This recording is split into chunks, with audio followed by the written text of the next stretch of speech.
जी अस्सलाम वालेकुम। कैप 4 आज का लेक्चर हमारा डिस्कशन के ऊपर है। मॉक पेपर की डिस्कशन करेंगे। इसमें मॉक आप लोगों ने अटैम्प्ट किया होगा। अच्छा, इस मॉक में बनाते हुए मैंने आई कैप का पैटर्न सामने नहीं रखा, मैंने सामने रखा है आप लोगों की प्रैक्टिस को, कि आप लोगों की केस स्टडी की ज़्यादा से ज़्यादा प्रैक्टिस हो। आई कैप में 3 तरह के क्वेश्चन आते हैं, एमसीक्यूज, रिप्रोडक्शन के क्वेश्चन और केस स्टडीज़। लेकिन इस मॉक को बनाते हुए मैंने एमसीक्यूज को इंक्लूड किया है, केस स्टडीज़ को इंक्लूड किया है। बराए नाम शायद ही कोई इक्का दुक्का क्वेश्चन हो जो कि रिप्रोडक्शन का है, ताकि आप लोगों की केस स्टडी की ज़्यादा से ज़्यादा प्रैक्टिस हो सके। और मैंने कोशिश की है कि आपके तकरीबन हर चैप्टर में से कोई ना कोई कंसेप्ट टेस्ट हो रहा हो, कंप्रीहेंसिव रखने की कोशिश की। आई कैप जाहिर है कुछ चैप्टर्स को टेस्ट करेगा, कुछ चैप्टर्स को टेस्ट नहीं करेगा। तो इसका ऑब्जेक्टिव आपकी ओवरऑल प्रिपरेशन को टेस्ट करना था, ठीक है। इसीलिए इसमें केस स्टडीज़ के बेस्ड क्वेश्चंस की तादाद ज़्यादा थी। और आपने नोट किया होगा एंड पे एक लाइन हमने लिखी थी। वो लाइन क्या लिखी थी हमने, कि अमूमी तौर पे केस स्टडी को सॉल्व करते हुए रेलिवेंट लीगल प्रोविजन भी लिखते हैं, फिर उसके बाद decision and bases of decision लिखते हैं। लेकिन यहाँ पे हमने आपसे रिक्वायर किया था कि relevant legal provision is not required, आपने सिर्फ डिसीजन और बेसिस ऑफ डिसीजन लिखना था, क्योंकि उसमें केस स्टडीज़ की तादाद ज़्यादा थी। इसीलिए अगर रेलिवेंट लीगल प्रोविजन आपसे हम रिक्वायर करते तो मे बी आपका कुछ टाइम ज़्यादा लग जाता, इसीलिए इसमें रेलिवेंट। लेकिन अगर किसी स्टूडेंट ने रेलिवेंट लीगल प्रोविजन लिखती है तो बहुत अच्छा, और मैं ये रिकमेंड करता हूँ आपको कि अगर आपने रेलिवेंट लीगल प्रोविजन नहीं लिखी तो जब आप घर जाएं तो इसको अटैम्प्ट करें तो इसमें रेलिवेंट लीगल प्रोविजन को भी इंक्लूड कीजिएगा खुद से। अगर आप घर जाके प्रैक्टिस करें, या कम से कम आपने देख के ये डिसाइड कर लेना है कि इस केस स्टडी में कौन सी रेलिवेंट लीगल प्रोविजन एप्लीकेबल होगी। स्टार्ट करें जी। सबसे पहले एमसीक्यूज। पहला एमसीक्यू कह रहा है, in a recent promotional event at a renowned footwear outlet, Ali picked up a pair of sneakers displayed with a price tag of rupees 8,000 and approached the payment desk. Ali inquired about availability of his size and proceeded to present his debit card for transaction. उसने present किया अपना debit card transaction के लिए, payment करने के लिए। His action is to be interpreted as, जब भी किसी इस तरह के शॉप पे हम जाते हैं, वहाँ पे कुछ गुड्स डिस्प्ले होती हैं, तो जब हम वो गुड्स डिस्प्ले होती है उसको पिक करते हैं, क्या कॉन्ट्रैक्ट उसी वक्त फॉर्म हो जाता है? उस वक्त फॉर्म नहीं होता। वो बेसिकली आपकी तरफ से एक इनविटेशन है। जब वो डिपार्टमेंटल स्टोर की तरफ से इनविटेशन टू ऑफर होती है, जब आप उस चीज़ को पिक करके काउंटर पे ले जाते हैं और वहाँ पे उसको कहते हैं कि जी भाई इसकी पेमेंट एक्सेप्ट कर लीजिए, पेमेंट करते हैं, तो आपकी तरफ से जो एक्शन होता है वो ऑफर है, वो ऑफर है। क्या उस वक्त जब आपने पेमेंट करने के लिए अपना डेबिट कार्ड, क्रेडिट कार्ड या कैश प्रेजेंट किया, उस वक्त काउंटर वाला उसको रिफ्यूज कर सकता है एक्सेप्ट करने से? बिल्कुल है, रिफ्यूज कर सकता है। क्योंकि कॉन्ट्रैक्ट किस वक्त होगा? कॉन्ट्रैक्ट उस वक्त होगा जब वो उस पेमेंट को एक्सेप्ट कर लेगा। जब आपने अपने डेबिट कार्ड, क्रेडिट कार्ड को प्रेजेंट करते हैं, वो आपकी तरफ से इन्विटेशन टू ऑफर होती है। तो इसीलिए यहां पे करेक्ट ऑप्शन क्या होगी? सॉरी, ऑफर होती है, आप ऑफर कर रहे होते हैं। यहां पे करेक्ट ऑप्शन क्या होगी? C, making an offer. His action is making an offer. Acceptance किसकी तरफ से होगी? वो जो काउंटर क्लर्क है जो एक्सेप्ट कर रहा है, जब वो पेमेंट को एक्सेप्ट कर लेगा तब हम कहेंगे वैलिड एक्सेप्टेंस होगी और कॉन्ट्रैक्ट क्रिएट हो गया। इस एमसीक्यू में कोई प्रॉब्लम? कोई प्रॉब्लम नहीं। आगे चलते हैं। Question 2, which of the following statement accurately describe the origin of a bill related to a subject matter other than a finance bill? other than finance, भाई फाइनेंस बिल कैसे different है बाकी के बिल से? फाइनेंस बिल सिर्फ और सिर्फ national assembly में पास होना जरूरी है, सेनेट में इसकी अप्रूवल होना रिक्वायर्ड नहीं होता। जबकि बाकी के जितने भी बिल हैं वो उनकी अप्रूवल नेशनल असेंबली से भी होती है और सेनेट से भी अप्रूवल रिक्वायर्ड है। ऐसा ही है, फाइनेंस बिल की अप्रूवल सिर्फ और सिर्फ कहां से रिक्वायर्ड है? नेशनल असेंबली से, सेनेट से अप्रूवल रिक्वायर्ड नहीं है। लेकिन यहां पे वो किस बिल की बात कर रहा है? Other than finance bill. इसका मतलब है अप्रूवल दोनों जगह से होगी, नेशनल असेंबली से भी होगी, सेनेट से भी होगी। अच्छा, ये अप्रूवल साइमल्टेनियसली होगी कि अलग-अलग? अलग-अलग। पहले एक जगह पे नेशनल असेंबली में अप्रूव होगा, फिर सेनेट में जाएगा, या पहले सेनेट में अप्रूव होगा नेशनल असेंबली में जाएगा? तो करेक्ट ऑप्शन क्या है? Bill must be initiated in the National Assembly, bill must be initiated in the Senate, bill must be initiated concurrently in both the National Assembly and the Senate, या bill can be initiated in either the National Assembly और Senate. Either the National Assembly और Senate, दोनों जगहों से bill originate हो सकता है। Correct option क्या हुई हमारी? डी। कोई प्रॉब्लम इसमें? फाइनेंस बिल वाली एक्सेप्शन याद है आपको? फाइनेंस बिल की एक्सेप्शन क्या थी? National Assembly. शाबाश। Third question, Amar presented a piece of land to his wife Hina upon her successful completion of her doctoral degree. जी, अमार ने पीस ऑफ लैंड ट्रांसफर कर दिया वाइफ को। ये कौन सा केस हुआ? बगैर कंसीडरेशन के, ठीक है, उसकी डिग्री कंप्लीट होने पे उसने लैंड ट्रांसफर कर दी अपनी वाइफ को। ये agreement on account of nature love and affection नहीं है। क्यों नहीं है? क्योंकि वो तो एग्रीमेंट होता है कि हम फ्यूचर में आपको ये पे करेंगे। जब दो रिलेटिव्स आपस में एग्रीमेंट करते हैं कि फ्यूचर में पे करेंगे कोई चीज को, कोई तोहफा देंगे, ठीक है, जैसे वो हम आपको याद होगा वो दादाजी नाना जी वो कहा करते थे कि आप पास करें तो आपको यूनिवर्सिटी में दाखिले के लिए पैसे मैं दूंगा, अंकल फुरकान वाली केस स्टडी। वो पैसे फ्यूचर में या उसके ऊपर एक्शन फ्यूचर में होना होता था, इसीलिए वो agreement on account of natural love and affection है। ये ट्रांसफर हो चुका है, ये बेसिकली कंप्लीटेड गिफ्ट का केस है। यहां तक बात कर रहा हूं, यहां तक, आगे नहीं जा रहा। यहां तक ये कौन सा केस है? कंप्लीटेड गिफ्ट का। और ये वैलिड है क्या? बिल्कुल वैलिड है, क्योंकि कंप्लीट हो चुका है, वैलिड है। अब आगे चलते हैं। कह रहे later at Mars request Hina consented to revert the land back to Mars name if he ever experiences a significant financial setback in his business for any reason. बाद में हिना ने क्या कहा कि अगर आपके बिजनेस में कोई भी सेटबैक होता है, नुकसान होता है, ये लैंड आपको वापस मिल जाएगी। अब ये जो है हिना का एग्रीमेंट है ना, हिना का, ये यहां से लेके यहां तक, ये है agreement on account of natural love and affection. ये है agreement on account of natural love and affection. क्या ये विदाउट कंसीडरेशन वैलिड होते हैं? बिल्कुल वैलिड होते हैं, लेकिन शर्त क्या है इसकी? कुछ कंडीशंस हैं। वो कंडीशंस क्या हैं? रिटर्न होना जरूरी है और रजिस्टर्ड होना लाजमी है कि नहीं? रजिस्टर्ड होना जरूरी है कि नहीं? इसका रिटर्न हो, रजिस्टर्ड हो और on account of natural love and affection हो, ठीक है, नियर रिलेशनशिप हो। सारी कंडीशन यहाँ पे नियर लव एंड अफेक्शन है, नियर रिलेशनशिप है, नेचुरल लव एंड अफेक्शन है, लेकिन रिटर्न रजिस्टर्ड की बात नहीं कर रहा। तो इसका मतलब क्या हुआ? रिटर्न रजिस्टर्ड है या नहीं है? जब वो साइलेंट है इस बारे में, तो इसका मतलब है रिटर्न रजिस्टर्ड नहीं है। साइलेंट है ना, साइलेंट है, उसने नहीं बताया। आगे चलते हैं। 5 years later, Amar faced a substantial financial loss in business due to economic downturn and requested Hina to transfer the land back to him, which she declined. अगर ये रिटर्न रजिस्टर्ड है, हुआ अगर हमें ऑप्शन में बताता है कि रिटर्न रजिस्टर्ड है, तो फिर हम क्या कहेंगे? इसको ये वैलिड है। लेकिन अगर ऑप्शन में कहता है ये रिटर्न रजिस्टर्ड नहीं है, फिर क्या कहेंगे हम? ये वैलिड नहीं है, वॉइड है। ऐसा ही है कंसेप्ट। आइए देखते हैं ऑप्शंस क्या कहता है। कहता है can Amar hold Hina liable for breach of contract. अच्छा, उसने क्या कहा बाद में? वापस मांगे पैसे, विच शी डिक्लाइंड, जो कि उसने रिफ्यूज कर दिया कि अब लैंड तो वापस नहीं मिलेगी। Can Amar hold Hina liable for breach of contract?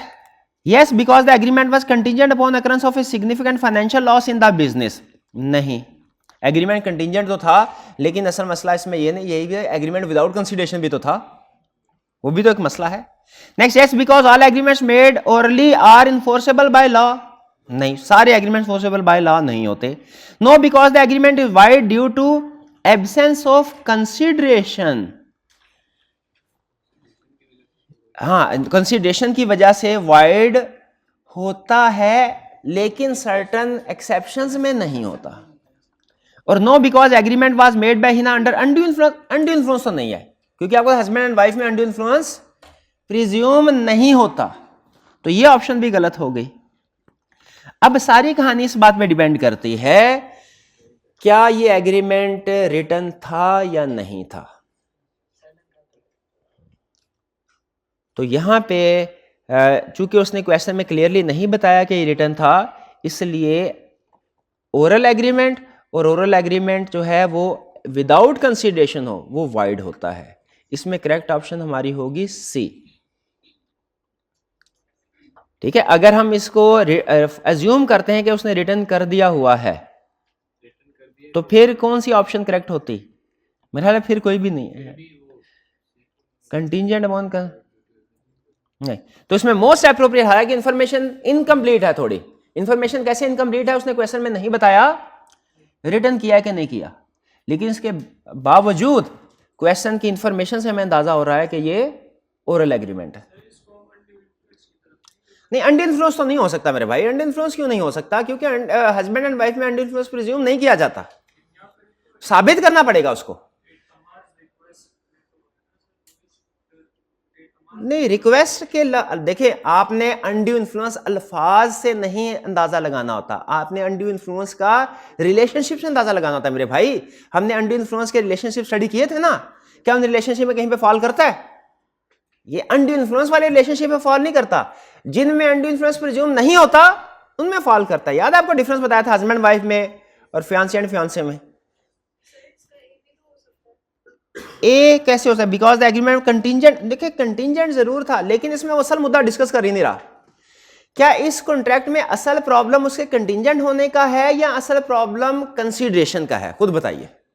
Contingent है, मैं आपकी बात मानता हूं, कंटीजेंट भी है, ये पॉइंट भी है, और ये इसमें कंसीडरेशन भी नहीं है। ये दोनों मसले हैं इस कॉन्ट्रैक्ट में, लेकिन इसमें ज्यादा बड़ा मसला कौन सा है? कंसीडरेशन वाला। नेचुरल लव एंड अफेक्शन में कंसीडरेशन नहीं होती, agreed if certain condition are met. Condition जरूर याद रखें, कंडीशन मेट होगी फिर जरूरी नहीं, वरना तो जरूरी है। 4 कंडीशन। और यहां पे क्वेश्चन की इंफॉर्मेशन से जो हमें अंदाजा हो रहा है वो ये कि ये वर्बल था, रिटर्न नहीं था। उसने क्वेश्चन में कहीं भी रिटर्न के बारे में नहीं बताया। आगे चलते हैं next 4। Ahmed agree to sell 2 red panda cubs to Sara for ₹600,000। He also promise to deliver a rare Siamese cat, जो भी टाइप है इसकी, worth ₹100,000 long with the cubs as a complimentary gift. अच्छा, एग्रीमेंट हुआ रेड पांडा का, उसने कहा साथ में कैट जो है कम्प्लीमेंट्री गिफ्ट के तौर पे आपको दे दी जाएगी। On the agree delivery date Sara refuse to accept the cubs, arguing that red pandas were a protected species and capturing them was illegal under national wild fire conservation laws. उसने कहा ये तो हम इलीगल एग्रीमेंट कर बैठे थे, ये तो बाद में पता चला कि रेड पांडा को तो पकड़ना ही मना किया गया है, क्योंकि वो दुनिया में कम तादाद में रह गए हैं। अब बताइए, अगर हमें पहले पता नहीं था लॉ का, हमने एग्रीमेंट कर लिया, बाद में पता चला ये जो एग्रीमेंट किया ये तो इलीगल है, वो एग्रीमेंट वॉइड। पक्की बात है, चाहे इलीगल का पहले ना भी पता हो, यस वॉइड है, तो ये एग्रीमेंट क्या होगा? वॉइड। अच्छा, अब लेकिन जब एग्रीमेंट वॉइड है तो फिर हमने क्या पढ़ा था, जब मेन एग्रीमेंट वॉइड हो तो जो उससे रिलेटेड एग्रीमेंट होता है उसका स्टेटस क्या होता है? वो भी वॉइड होता है।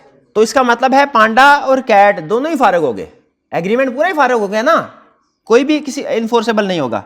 आगे क्या कह रहा है? However, she insisted that Ahmed must deliver the cat as promised and stated that she is prepared to pay market price for the cat। उसने कहा जी कैट को तो डिलीवर कर दीजिए, इसके तो मार्केट प्राइस आपको पे करने के लिए तैयार। ये तो इलीगल नहीं है, कैट इलीगल नहीं है, लेकिन कैट जो थी, कैट का और पांडा का इकट्ठा एग्रीमेंट था, एग्रीमेंट इकट्ठा था। तो जब एग्रीमेंट खत्म तो वो उसका रिलेटेड जो वाइड एग्रीमेंट के साथ जो कोलैटरल एग्रीमेंट है वो भी खत्म। कह रहा है is Ahmed obligated to deliver the cat? नहीं, हाँ, लीगल इलीगल क्या सेपरेट कर सकते हैं? कर सकते थे अगर उसने कैट की ज्यादा प्राइस बताई होती, हाँ सेपरेटली बताया होता। यहां पे जो उसने 6 लाख बताया है ना, ये बेसिकली पांडा और कैट दोनों की इकट्ठी प्राइस है, ये अलग अलग प्राइस नहीं है। 6 लाख के अंदर दोनों की इकट्ठी प्राइस है। क्या अब आप इसको डिफरेंट कर सकते हैं कि इसमें पांडा की कितनी प्राइस थी और कैट की कितनी है? नहीं कर सकते। तो इसलिए यहां पे पूरे का पूरा कॉन्ट्रैक्ट खत्म। समझ रहे हैं? उसमें बताया था सेपरेबल हो तो फिर लीगल वाला इन्फोर्सेबल होगा, वरना नहीं होगा। ये सेपरेबल नहीं है। क्या करें जी आगे? नहीं कर सकते। अच्छा, इसका मतलब है यस को तो टोटली इग्नोर कर दे, ओब्लिगेट। अब हमने डिसीजन सी और डी में से एक सेलेक्ट करना है। डिसीजन पे हम पहुंच गए हैं, अब देखना है बेसिस ऑफ डिसीजन कौन सी सूटेबल है। ये भी देखना होता है ना, डिसीजन भी ठीक होना चाहिए। कह रहे no because the promise to deliver the cat was contingent upon delivery of red panda cubs. अब देखिए अगेन वही बात, ये भी किसी हद तक तो ठीक लग रही है, क्योंकि सारे एग्रीमेंट तो उसने इकट्ठा ही किया था। लेकिन ये कंटीजेंट एग्रीमेंट इसलिए नहीं है कि दोनों इकट्ठे हो रहे हैं। कंटीजेंट एग्रीमेंट तब होता है कि अगर ये हो जाए फिर उसके बाद ये करेंगे। डिपेंड करता हो। ये तो दोनों की डिलीवरी इकट्ठी हो रही थी, ये तो इकट्ठी ही कंसिडरेशन थी, तो ये इतना स्ट्रॉन्ग आर्गुमेंट नहीं है। D, no because the agreement is void due to illegal consideration. हाँ ये वैलिड है भाई। ये कैसे इलीगल कंसिडरेशन है? लॉ ने पाबंदी की हुई है, लॉ ने पाबंदी लगाई है। तो करेक्ट ऑप्शन इसकी क्या हुई 4 की? D option. कुछ समझ आई? कोई प्रॉब्लम इसमें? Fifth, in 2005 Ali took a loan of rupees 800,000 from Umar. The debt became time barred under the limitation law. However, in 2012 Ali encountered Umar and verbally acknowledged his liability to extent of rupees 500,000. चलिए ये शुक्र है इसमें उसने clearly हमें बता दिया। क्या बता दिया? वर्बली। टाइम बार्ड डेट है, उसका वर्बल प्रॉमिस किया, उसने कहा भैया 8 लाख तो नहीं दूंगा मैं 5 लाख दे सकता हूं। Can Umar hold Ali liable? क्यों? अली ने वादा तो किया था मैं 5 लाख दे दूंगा, वर्बली था, तो वर्बल एग्रीमेंट वैलिड होते हैं। लेकिन कुछ एग्रीमेंट ऐसे हैं जो कि वर्बल वैलिड नहीं है, रिटर्न होना लाजमी है। वो कौन सी एग्रीमेंट्स है? उनमें से एक एग्रीमेंट, एक तो on count of natural manufacture है, और कौन सा? Time barred. शाबाश, टाइम, बिल्कुल। तो क्या क्या वो उसको लायबल करार दे सकता है? नहीं। अब हमने नो डिसीजन, ये इसका मतलब ए और सी में से कोई ऑप्शन ठीक है। अब हमने देखना है बेसिस ऑफ डिसीजन किसका ठीक है, relevant. No the promise should be for the entire debt. नहीं, जरूरी नहीं है, जरूरी नहीं है। क्या आप पार्शियल प्रॉमिस को एक्सेप्ट कर सकते हैं? लाइस की इजाजत देता है। वो हमने जो डिस्चार्ज ऑफ परफॉर्मेंस में, डिस्चार्ज ऑफ कॉन्ट्रैक्ट में केसेस पढ़े थे, क्या नाम दिया था इसको? क्या नाम दिया था इसको? Partial performance of the contract accept करना, नहीं याद? Waiver, remission. शाबाश, remission. No because it is not a written and signed from. ये ऑप्शन ठीक है, सी। क्लियर जी? आगे चलते हैं। Next 6, which of the following is not a reasonable ground for supervening impossibility of a contract? Which of the following. अच्छा, कई student ऐसा करते हैं, ये जो नॉट का लफ्ज है ना, इसको इग्नोर कर देते हैं। कहते हैं विच of the following is supervening impossibility, फिर वो कहते हैं सर इसमें तो तीनों ऑप्शन ठीक लग रही हैं, कौन सी ऑप्शन को टिक करें? ये तीनों ऑप्शन ठीक लग रही हैं, तो उसका मतलब आपने स्टेटमेंट को दोबारा पढ़ने की जरूरत है। विच of the following is not, इसका मतलब है जो सुपरवीनिंग इम्पॉसिबिलिटी हुई उसको सेलेक्ट नहीं करना। किसको सेलेक्ट करना है? जो सुपरवीनिंग इम्पॉसिबिलिटी नहीं है। The destruction of fire warehouse rented for storage purpose, ये सुपरवीनिंग इम्पॉसिबिलिटी है, बिल्कुल है। वो याद है, वो हम देखते वो थिएटर की एग्रीमेंट किया था, थिएटर में आग लग गई थी, केस स्टडी की थी हमने, तो वो सुपरवीनिंग इम्पॉसिबिलिटी की एग्जांपल है। तो ये है इसीलिए सेलेक्ट नहीं करना। दूसरा, the lead actor of a theatre play falling seriously ill before the opening night, ये परफॉर्मेंस, शाम को परफॉर्मेंस थी, सुबह बीमार पड़ गया, अस्पताल पहुंच गया, ये भी है जी, बिल्कुल। इसको क्या कहते थे? डॉक्ट्राइन ऑफ फ्रस्ट्रेशन, यार यही नाम था, डॉक्ट्राइन ऑफ फ्रस्ट्रेशन, इसी को कहते थे। नहीं याद? फ्रस्ट्रेशन का लफ्ज नहीं था कहीं पे पूरी किताब में, फ्रस्ट्रेशन का लफ्ज पर्सनल इनकैपेसिटी, हाँ वही, उसी को डॉक्ट्राइन ऑफ फ्रस्ट्रेशन भी था। तो बहरहाल ये भी सुपरवीनिंग इम्पॉसिबिलिटी है, ये भी है। Severe flooding causing a cargo ship to stranded at a dock until the water recedes, जी वो कह रहा है इतना फ्लड हुआ कि वो जो जहाज था वो तो डूब गया, अब जब तक वो पानी उतरेगा नहीं जहाज बाहर नहीं आएगा। सुपर डिस्ट्रक्शन, ये भी सुपरवीनिंग की पॉसिबिलिटी है, बिल्कुल है। Temporary closure of railway line due to maintenance work causing goods to be transported via a longer route, ये बताइए ये क्या सुपरवीनिंग की पॉसिबिलिटी है? क्यों नहीं है सुपरवीनिंग की पॉसिबिलिटी? क्योंकि अल्टरनेट ऑप्शन मौजूद है। अब हालांकि अल्टरनेट ऑप्शन एक्सपेंसिव है, मौजूद है, ये सुपरवीनिंग पॉसिबिलिटी का केस नहीं है। और यही पूछा था उसने, कौन सा नहीं है? D option correct. क्लियर? आगे चलें। Next 7, Ali draws a bill of exchange on Hasan which states Hasan pay rupees 50,000 to Akmal shares or order. Akmal से भाई, अकमल के वाली वारसान को या उनके ऑर्डर पे 50,000 पे करो, वैलिड है कि नहीं?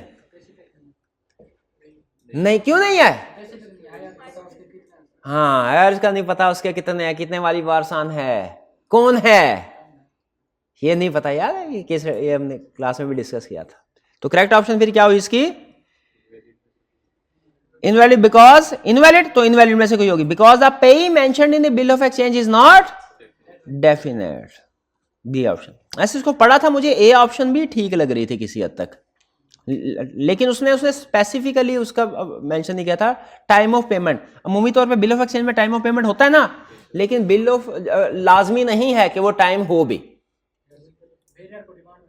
हाँ जी बिल्कुल, वो इमीडिएटली पेबल भी हो सकता है। जो इमीडिएटली पेबल होता है उसे क्या कहते हैं? On demand. ठीक है जी। 8 under the previous negotiable instrument act 1880 which of the following statement is not correct? कौन सी स्टेटमेंट है जो करेक्ट नहीं? अगेन वही, नॉट को नहीं भूलना आपने। ए बेरर चेक, यानी जो करेक्ट स्टेटमेंट होगी वो छोड़ देनी है, इनकरेक्ट ढूंढनी है, गलत स्टेटमेंट ढूंढनी है। कह रहा है bearer cheque can be transferred by mere delivery without endorsement, ये तो सही है, इसको सिलेक्ट नहीं करना। A promising note must be in writing and signed by maker to be valid, सही है क्या? ये भी सही है, इसको भी नहीं पिक करना। A bill of exchange can be made payable either to order और टू बेरर ऑन डिमांड, ये स्टेटमेंट गलत है। हाँ, वो पेएबल टू बेर ऑर्डर हो सकता है, ऑर्डर तो हो सकता है, पेएबल टू बेरर भी हो सकता है। हाँ, on demand, payable to bearer on demand नहीं हो सकता, ये नॉट करेक्ट है। अच्छा, लेकिन मुझे लग रहा है कि डी ऑप्शन भी देख लेते हैं। An endorsement on the negotiation made on the back of the instrument for it to be valid, हाँ ये लाजमी नहीं है। इसका मतलब ये है कि इसमें सी भी करेक्ट इनकरेक्ट है, डी भी इनकरेक्ट है।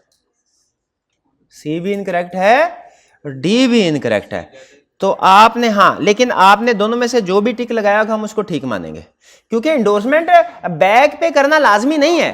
वो तो बैक पे हम उस वक्त करते हैं जब जो फेस है उसका वो फिल हो जाए सारा, नो स्पेस लेफ्ट, वरना आप फ्रंट पे भी कर सकते हैं, बैक पे भी कर सकते हैं। तो सी और डी अलोन, शाबाश शाबाश। तो सी और डी दोनों ऑप्शंस करेक्ट हैं इस केस में, ठीक है, हम दोनों। अच्छा, लेकिन याद रखिएगा एग्जाम में ऐसा नहीं होगा। एग्जाम में इस तरह का कोई आज तक उसने एमसीक्यू टेस्ट नहीं किया बिजनेस लॉ के पेपर में जिसमें कहे which two of following is incorrect. तो एग्जाम में जब पूछा ना which of the following is का मतलब क्या है? इज का मतलब क्या है? एक। एग्जाम में आपने एक को ही सेलेक्ट करना है। एग्जाम में आपने अगर सी एंड डी बोथ लिख दिया ना, एग्जाम में गलत होगा। वो हमें बाजू का ऐसा था ना, खुद से जब हम क्वेश्चन बनाने की कोशिश करते हैं ना तो इक्का दुक्का इन्फॉर्मेशन आगे पीछे हो जाती है, ठीक है, क्योंकि हमारी कोशिश होती है कि केस स्टडी ऐसी दे जो आपके लिए थोड़ा अनसीन हो या क्वेश्चन अनसीन हो। तो ना एमसीक्यूज में इस तरह भी मेंशन नहीं करेगा कि साथ में रीजन भी लिखे। एमसीक्यूज में सिर्फ आपने करेक्ट ऑप्शन लिखनी होगी और सिर्फ एक ऑप्शन लिखनी होगी। सिर्फ ऑप्शन लिखनी है और सिर्फ एक ऑप्शन लिखनी है, ना तो ऑप्शन की एक्सप्लेनेशन लिखनी है और ना ही मल्टीपल ऑप्शंस को लिखना। क्लियर जी? आगे चलें। 9 under the prevention of electronic crime act which of the following could be reason for classifying system as critical infrastructure? कौन सी रीजन हो सकती है क्रिटिकल इंफ्रास्ट्रक्चर के लिए? कौन सी रीजन क्रिटिकल इंफ्रास्ट्रक्चर बनाएगी? Ensuring national defence and public safety. जो सिस्टम इससे रिलेट करता है वो क्रिटिकल बन जाता है। शाबाश। ये लेकिन बाकी भी पढ़ लेते हैं। प्रोमोटिंग टेक्नोलॉजिकल इनोवेशन, इससे रिलेटेड इंफॉर्मेशन जो है क्रिटिकल इंफ्रास्ट्रक्चर जरूर है, क्रिटिकल नहीं है। इंफ्रास्ट्रक्चर जरूर है, क्रिटिकल नहीं है। Supporting international trade and commerce, advancing education and research initiative, information system जरूर है, इंफ्रास्ट्रक्चर जरूर है, क्रिटिकल नहीं है।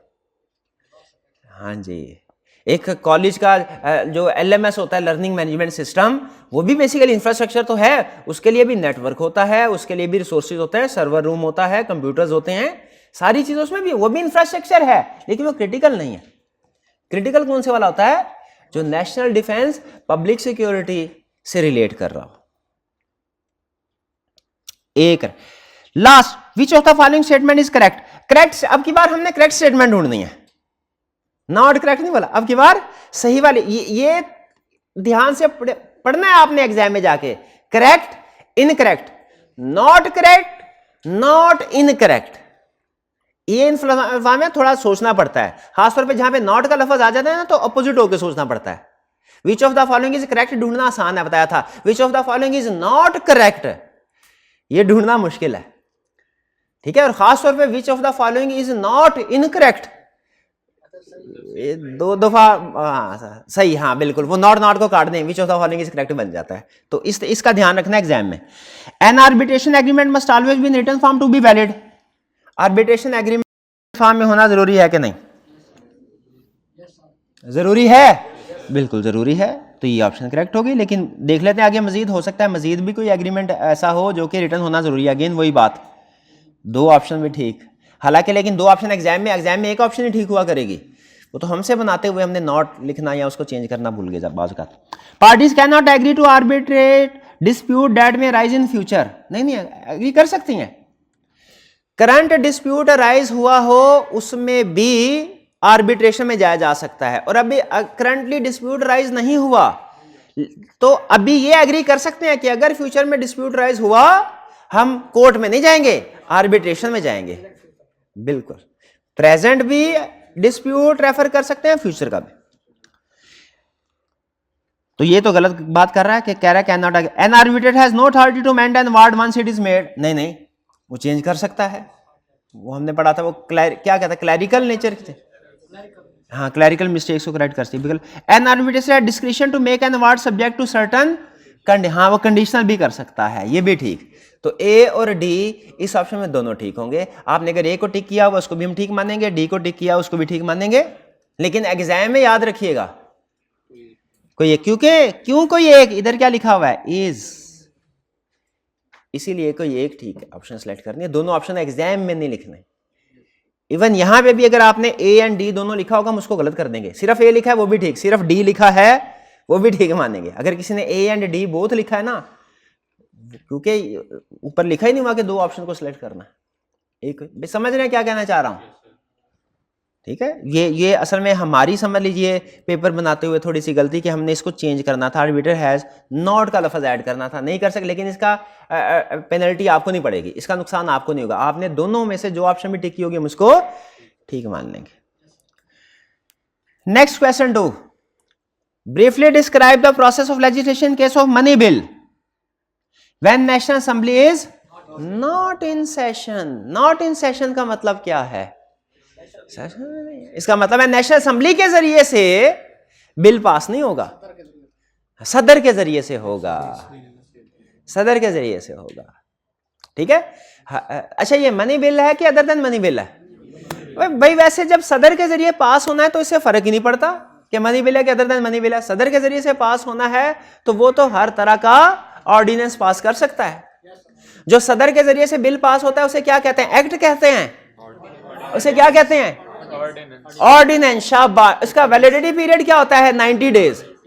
90 डेज होता है उसका वैलिडिटी पीरियड। 90 डेज होता है क्या? 90 + 30 = 120 डेज होता है।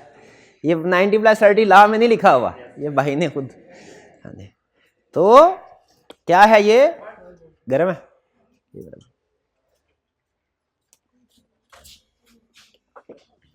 तो ये क्या हुआ? 120 डेज। 120 डेज ला फिर वन। और इसको क्या फर्दर एक्सटेंड किया जा सकता है? वापस एक्सटेंड किया बिल्कुल कर सकते हैं। और इसका स्टेटस ऐसा ही होगा जैसा एक्ट का होता है, लेकिन सिर्फ 120 दिन के लिए। शाबाश। ये शायद वाहिद क्वेश्चन था जो कि रिप्रोडक्शन था। क्वेश्चन 3। अच्छा ये तो आपका क्वेश्चन बुक में से हमने उठा लिया क्योंकि इस क्वेश्चन को आप बार बार पूछते थे, तो मैंने कहा इसी को टेस्ट कर लेते हैं। कह रहे Adeel and Bilawal advance a loan of ₹3.0 million to Usman, Sara and Kamran as joint borrowers. Adeel and Bilal ने लोन दिया है कि लिया है? दिया। किसको? ये हो गए जॉइंट प्रोमिजर और ये हो गए जॉइंट, नहीं एक मिनट हारे, उन्होंने लोन दिया है। तो जो जॉइंट प्रोमिजर है ना, प्रोमिजर कौन है? जिसने लोन वापस करना है। प्रोमिजर्स कौन है? जिन्होंने लोन वापस। तो जॉइंट प्रोमिजर्स कौन है? उस्मान, सारा एंड कामरान। इन्होंने नहीं वापस करना है ना।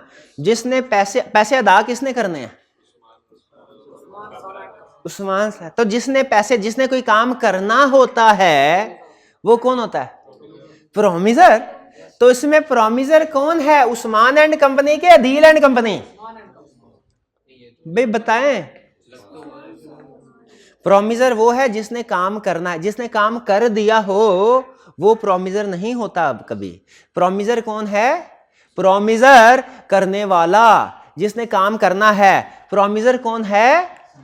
जिसने काम करना है। तो यहां पे पैसे किसने अदा करने हैं? उस्मान एंड कंपनी ने। तो प्रोमिजर कौन है? Usman and company. और चूंकि एक से ज्यादा लोग हैं, जॉइंट प्रोमिजर। तो पहले तो ये डिसाइड कर लें जॉइंट प्रोमिजर, प्रोमिजर कौन है, प्रोमिजी कौन, आगे बाद में जाऊंगा। एडवांस देना एक काम है, लेकिन एडवांस दिया जा चुका है। Adeel and Bilawal advanced, advanced कर दिया, पास्ट टेंस है, एडवांस दे दिया, एडवांस दे दिया। अब ये देखें, मेरा भाई का एग्रीमेंट हुआ, मैंने इनको मार्कर डिलीवर करना है, इन्होंने मेरे को पैसे देने हैं। अब मार्कर डिलीवर करने का जो प्रॉमिस है ना, ये अब मैं जब तक मार्कर डिलीवर नहीं करता मैं कौन हूं? प्रॉमिसर। क्यों? क्योंकि मैंने अपना प्रॉमिस परफॉर्म करना है। मैं इस पॉइंट पे प्रॉमिसर हूं, इस पॉइंट पे प्रॉमिसर हूं, इस पॉइंट पे भी हूं। अब ये ले भाई, अब मैं प्रॉमिसर नहीं हूं। अब मैं प्रॉमिसर, क्यों प्रॉमिसर नहीं हूं? अब प्रॉमिस परफॉर्म हो चुका है। समझ रहे हैं? अब ये प्रॉमिसर हैं। ये कैसे प्रॉमिसर हैं? इन्होंने पैसे देने हैं। तो यहां पे अदील एंड बिलावल ने अपने हिस्से का काम कर दिया है, पैसे दे चुके थे, अब वापसी की बारी है। अब पैसों की वापसी की बारी है। तो उस्मान सारा कामरान जो है ये प्रॉमिसर हैं, और चूंकि एक से ज्यादा हैं तो जॉइंट प्रॉमिसर है। और जॉइंट प्रॉमिसर है तो जॉइंट प्रॉमिसर के रूल हमने अलग से पढ़े हैं। क्या रूल्स है मेरे भाई, याद है? क्या रूल्स है जॉइंट प्रॉमिसर के? चाइल्ड प्रॉमिसर नहीं, जॉइंट प्रॉमिसर। चाइल्ड प्रॉमिसर तो होता ही नहीं है ना, वो तो उसके खिलाफ तो कोई इन्फोर्स नहीं करवा सकते एग्रीमेंट, ऐसा ही है ना। हाँ, jointly liable, joint and several liability, कोई भी पे कर। हाँ जी, फिर क्या कह रहा है आगे सुने। Loan was to be repaid on a specified date, however on the due date Sara declared bankruptcy. सारे ने कहा मेरे पास कुछ भी नहीं है। अब क्या होगा? अब इसका मतलब अगर 3 मिलियन था तो सबने 1-1 मिलियन पे करना था, तो 1 मिलियन तो इनका बैड डेट हो गया, अब सिर्फ 2 मिलियन मिलेगा ना इनको। क्या जॉइंट प्रॉमिसी को सिर्फ 2 मिलियन मिलेगा? नहीं मिलेगा। तो जो बैंकरप्सी की वजह से बैड डेट का नुकसान हुआ, ये किसका नुकसान है? ये अदर जॉइंट प्रॉमिसर्स का। उन दोनों को आधा आधा डिस्ट्रीब्यूट होगा। बल्कि दूसरा भी बैंकरप्ट हो जाए ना तो फिर भी हो, हाँ, फिर भी एक से भी पूरे पैसे ले सकते हैं। 2 बैंकरप्ट हो गए, तीसरे ने खुदकुशी कर ली, मर गया वो, अभी रिकवर कर सकते हैं कि नहीं? अभी भी रिकवर कर सकते हैं। ये लीगल रिप्रेजेंटेटिव, शाबाश है, ये तसल्ली हुई, थोड़ा ला तैयार है आपका, कम से कम इस टॉपिक की हद तक।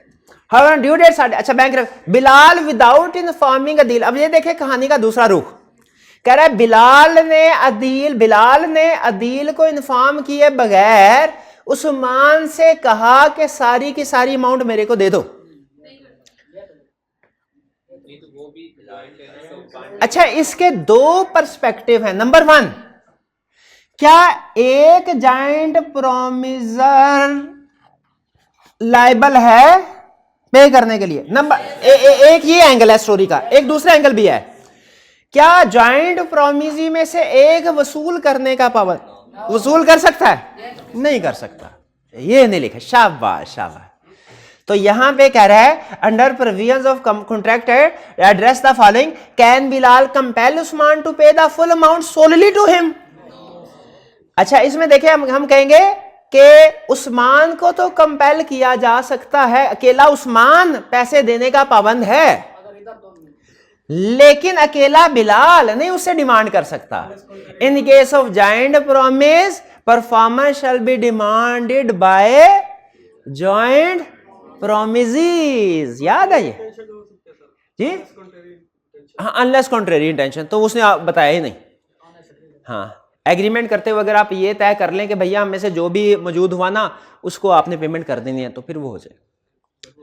इस तरह भी तो सोच सकते हैं ना कि किसी जमाने में वो भी प्रोमिलर थे तो दे रहे हैं फिर ले रहे हैं, तो इनको भी हमने एज इट इज जो करंट सिचुएशन क्वेश्चन में दी है ना वहीं से आगे चलना है, हमने बैक नहीं जाना। जमाना गुजर गया, वो हमने जो लोन देने वाली बात थी उसका क्वेश्चन में जिक्र ही नहीं करना, लोन लेने रीपे करने वाली बात का जिक्र करना है, क्योंकि जो गुजर गया उसके ऊपर कमेंट करने को नहीं बोल रहा। याद रखें क्वेश्चन का असूल, केस स्टडी का असूल छोटा सा असूल है लेकिन आपके काम आएगा कि फर्दर स्टडीज में भी। रिक्वायरमेंट को अंडरस्टैंड करें, रिक्वायरमेंट को आंसर करेंगे, नंबर मिलेंगे। रिक्वायरमेंट के अलावा चाहे पूरी किताब छाप दें, नंबर नहीं मिलेगा। नंबर हमेशा किसका मिलेगा? रिक्वायरमेंट का। फिर what right does Usman have if he रीपेज the entire amount? कहता है अगर उस्मान सारी की सारी अमाउंट पे कर देता है तो उस्मान का राइट क्या है? उस्मान कामरान से एक्सेस अमाउंट क्यों, सारा से क्यों नहीं कर सकता? अच्छा आप मुझे बताइए, अभी पता चल जाता है कितना लाभ का स्ट्रॉन्ग है। उस्मान कामरान से क्लेम, मेरा ये कहना है कि उस्मान कामरान से 3 मिलियन पे रिसीव कर लेगा। अच्छा सॉरी, नहीं 3 मिलियन थोड़ी है, वो तो सबको बेटा 1 मिलियन वसूल करेगा। हाँ जी 1.5, एक उसका और 50 इसका। एक पहले इन तीनों का था, ये डिफॉल्टर हो गए, इसका 50 इधर चला गया, इसका इधर। 50,000 का नुकसान इसने, 50,000 का इसका। भाई ये क्लियर? कोई प्रॉब्लम इसमें? पक्का गलत हो गया आपका? कोई नहीं, अंदाजा था मुझे आपका। शाबाश। Question 4 part A, is a valid contract created in following case, who is liable to perform the contract? अब आपने बताना है कि वैलिड कॉन्ट्रैक्ट क्रिएट हुआ कि नहीं हुआ। On 15 January, Zain, the owner of a well-maintained 2015 Honda Civic, approached Daud with an offer to sell his car for rupees 3.5 million. कौन कार सेल कर रहा है? Zain। और उसने ऑफर दी है, offer. Dawood showed interest, Dawood ने कहा हाँ ऑफर तो अच्छी है, but requested a couple of days to make final decision. उसने कहा मेरे को 2-3 दिन दो तो मैं आपको बता देता हूं इसके बारे में। Tragically, on 18 January, Zain suffered a sudden heart attack and passed away. उसको हार्ट अटैक हुआ और वो पास हो गया कैफ में। यह है मतलब क्या इसका? अच्छा, his family was in mourning and did not communicate the news to Daud. Dawood को उन्होंने नहीं बताया। On 20 January, Daud, unaware of the unfortunate event, sent a Daud unaware of the unfortunate event, उसको पता नहीं डेथ का, sent a formal acceptance letter to Zain's residence agreeing to purchase the car for the offered price. बताइए क्या valid contract create हुआ कि नहीं? हो गया, लेकिन उसकी तो डेथ हो चुकी है। हमने तो बड़ा डेथ पे खत्म हो जाता है सारा, उसको मालूम नहीं है। तो दूसरे सवाल का जवाब दीजिए फिर कि अब ये पूरा कौन करेगा? उसके लीगल रिप्रेजेंटेटिव। तीसरे सवाल का जवाब दीजिए जो इसमें नहीं लिखा हुआ, कौन से वाला कॉन्ट्रैक्ट होता तो वो लीगल रिप्रेजेंटेटिव पूरा ना करते? Personal nature. Explain with the help of example. Art work जैसे सिंगिंग वगैरह, स्किल्ड वर्क वगैरह वगैरह। B, Ahsan electronics a well known electronic supplier offered Hashim traders a prominent computer retailer 75 high end computer for a price of 95,000 each. Ahsan electronics ने क्या किया? Offer किया हाशिम को, क्या कि आप 75 कंप्यूटर हमसे हाई एंड लेटेस्ट टेक्नोलॉजी वाले। The offer stated, if you are interested in this deal, a 15% advance payment must be deposited into our corporate account by the end of the week. अगर आप interested है ना तो 15% advance हमारे account में जमा करवा दें। Motivated by the attractive offer, Hashim Traders promptly deposited the required 50% advance into Ehsan Electronics account within specified time frame. उन्होंने एडवांस जमा करवा दिया, जितना टाइम बताया था उसके अंदर जमा करवा दिया। However, Hashim Trader did not send any written or verbal communication to Ehsan Electronics to formally accept the offer. लेकिन एक्सेप्टेंस तो दी ही नहीं। Acceptance must be communicated. Acceptance must be communicated. Condition का फुलफिल हो जाना इज इक्वल टू एक्सेप्टेंस होता है। शाबाश, बिल्कुल। तो इसमें कंडीशन फुलफिल कर दी गई तो कम्युनिकेट करना जरूरी नहीं है, ये समझा जाएगा कि कॉन्ट्रैक्ट हो गया। जूते उधर दे रहे थे उस टाइम पे भी, तो क्या? वो चप्पलों वाली नहीं थी, हाँ जी, उसमें भी तो रिक्वायरमेंट। लेकिन उसमें उसने कंडीशन तो नहीं बताई थी। जूते वाली एग्जांपल जो डिपार्टमेंटल स्टोर वाला था, उसने कंडीशन तो नहीं बताई थी। अगर वहां पे ये लिखा होता ना, अगर आपको ये जूते पसंद हैं तो हमारे अकाउंट में पैसे ट्रांसफर कर दीजिए, और अकाउंट नंबर बता दिया गया होता, तो उस वक्त हम कहते हैं कि कंडीशंस फुलफिल हो गई है। जूतों वाले पे कंडीशन क्या थी कि पेमेंट जाके आपने करनी है, और वो पेमेंट तो कंप्लीट हुई नहीं। पेमेंट जी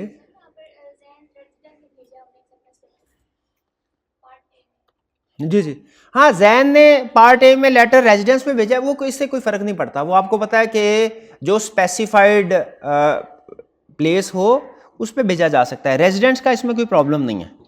और वैसे भी वो अपनी गाड़ी बेच रहा है, मतलब पर्सनल एसेट, तो प्रोबेबली रेजिडेंस से ही कम्युनिकेशन हो रही होगी। इशू था डेथ का, इसमें मेन इशू क्या था? डेथ वाला। तो क्या लीगली एक्सेप्टेड हो चुकी है ऑफर? यस, हो चुकी है। चलो वैसा करते हैं, यहाँ पे थोड़ी देर लेते हैं ब्रेक, ठीक है? नमाज के बाद यहीं से स्टार्ट करेंगे, और मेरा ख्याल है तकरीबन 40 से 45 मिनट या 30 से 40 मिनट में रिमेनिंग क्वेश्चन डिस्कस इंशाल्लाह हो जाएंगे। 30 से 45 मिनट का समय रखिएगा, ठीक है जी? ब्रेक कर लें फिर, चलिए। हाँ, दोबारा क्लास कब होगी? 2 बजे इंशाल्लाह, 2 बजे हम क्लास। जी, अब नेक्स्ट क्वेश्चन की तरफ चलते हैं। Question number 5। 4 का बी रहता है। 4 का बी हो तो गया, डिस्कस कर लिया 4 का बी मेरे भाई। पूरा नहीं किया, ऐसे ना करें कर। अच्छा चलो ठीक है। नहीं तो 15% उसने एडवांस दिया है, तो अगर उसने एडवांस पे कर दिया है तो इसका मतलब है ये उसकी तरफ से एक्सेप्टेंस है। ऑफर के साथ अगर कंडीशन अटैच हो, वो कंडीशन पूरी कर दी जाए, तो वो एक्सेप्टेंस ही होती है, ठीक है? ये हमने पढ़ा, स्टडी किया था ना कंसेप्ट, ये उसी के ऊपर है। तो इसमें वैलिड कॉन्ट्रैक्ट हो गया। Question 5, Mahmood a well establish real estate agent agreed, agent है, इससे हमें पता चल गया, हो सकता है कि ये एजेंसी वाले चैप्टर में से हो,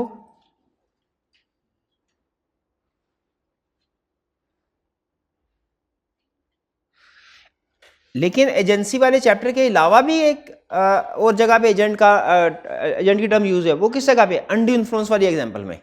प्रिंसिपल और एजेंट में अनड्यू इन्फ्लुएंस प्रिज्यूम किया जाता कि नहीं किया जाता? नहीं किया जाता। शाबाश। कह रहा है agree to sell property for his client Farhan at a commission rate of 3%। 3% के ऊपर उसने कहा कि जी आपको प्रॉपर्टी सेल करवा देंगे हम। Property was located in prime area of Karachi and Mahmood was confident in his ability to secure a good deal. After a few weeks of negotiation, Mahmood managed to find a buyer willing to pay a premium price for the property.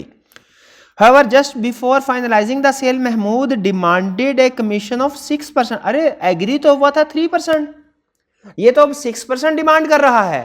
6% क्यों demand कर रहा है? Arguing that market rate for such transactions had increased and that his initial consent to a 3% commission was obtained under undue influence by Farhan, who had taken advantage of Mahmood's temporary financial difficulties.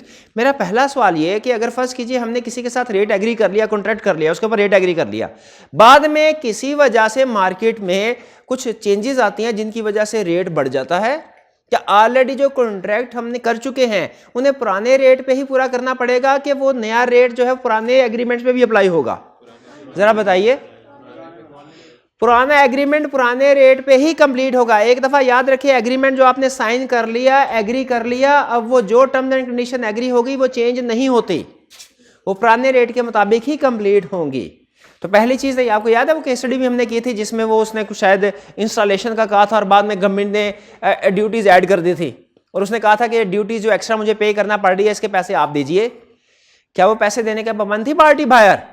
नहीं, क्योंकि agreement करते हुए जो terms and condition agree की गई, sign हुई, उन्हीं के मुताबिक कॉन्ट्रैक्ट की कंप्लीशन होगी। ये बात क्लियर है ना? एक दफा कॉन्ट्रैक्ट पे साइन हो गया ना, फिर मार्केट में चाहे तबाही मच जाए, आपको एग्रीमेंट उन्हीं टर्म्स एंड कंडीशन के ऊपर पूरा करना पड़ेगा। हाँ, अगर सिर्फ सुपरवीनिंग इम्पॉसिबिलिटी का केस है, अगर वो हो जाए तो फिर कॉन्ट्रैक्ट पूरा नहीं करना। टर्म एंड कंडीशन में एक पार्टी चेंज नहीं कर सकती, दोनों पार्टी एग्री कर लें तो वो अलग बात। तो यहां पे क्या इसके कहने के मुताबिक मार्केट में पहले 3% एग्री किया, मार्केट में 6% रेट बढ़ गया, क्या अब 6% मिलेगा 3% ही मिलेगा? पहले तो हमने ये कह दिया मार्केट में चेंजेस आई हैं, उससे कॉन्ट्रैक्ट के ऊपर कोई फर्क नहीं पड़ेगा। दूसरा वो कह रहे हैं अनड्यू इन्फ्लुएंस एक्सरसाइज हुआ है, क्या इसकी बात मान ली जाए? नहीं, इसे कहा जाए कि हम प्रिज्यूम नहीं करेंगे। एजेंट और प्रिंसिपल के रिलेशनशिप में अनड्यू में प्रिज्यूम नहीं किया जाता। अगर अनड्यू इन्फ्लुएंस है तो साबित करो। Can Mahmood recover 6% commission? No, ना मार्केट रेट में चेंज की वजह से और ना ही अनड्यू इन्फ्लुएंस की वजह से। अनड्यू इन्फ्लुएंस में अगर साबित कर दे फिर एग्रीमेंट वॉइडेबल होता है, वरना नहीं। क्लियर? ये क्या हमें पता है प्रिंसिपल और एजेंट के रिलेशनशिप में अनड्यू इन्फ्लुएंस प्रिज्यूम नहीं किया जाता। ओके, 5A क्लियर मेरे भाई, प्यारे भाई? 5 जी जी जी।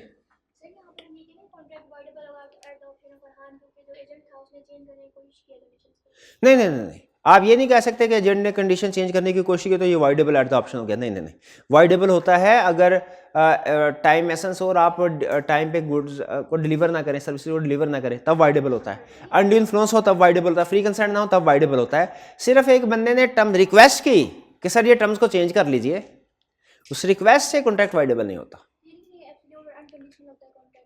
नहीं नहीं, अनकंडीशनल तो अनकंडीशनल है।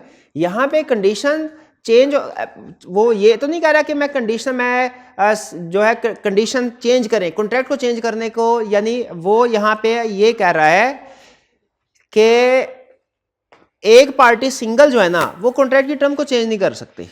कॉन्ट्रैक्ट को चेंज करने की उसने रिक्वेस्ट की है एक तरह से, या कहा है, और हमने यही बताना है कि उसके कहने से कॉन्ट्रैक्ट की टर्म्स एंड कंडीशन चेंज नहीं होने वाले, पुरानी टर्म्स के मुताबिक ही एग्री करना पड़ेगा। ठीक है, पुरानी के मुताबिक। अगर ये एग्रीमेंट होता ना कि उसने कोई गुड या सर्विस डिलीवर करनी होती और वो कहता अब मैं गुड्स एंड सर्विस 20 तारीख को डिलीवर करनी थी, लेकिन अब जब तक आप मुझे डबल अमाउंट नहीं देंगे मैं गुड या सर्विस डिलीवर नहीं करूंगा। इस सिचुएशन में जब ड्यू डेट के ऊपर वो गुड या सर्विस डिलीवर ना करता, फिर आप कहते हैं ये वॉइडेबल है।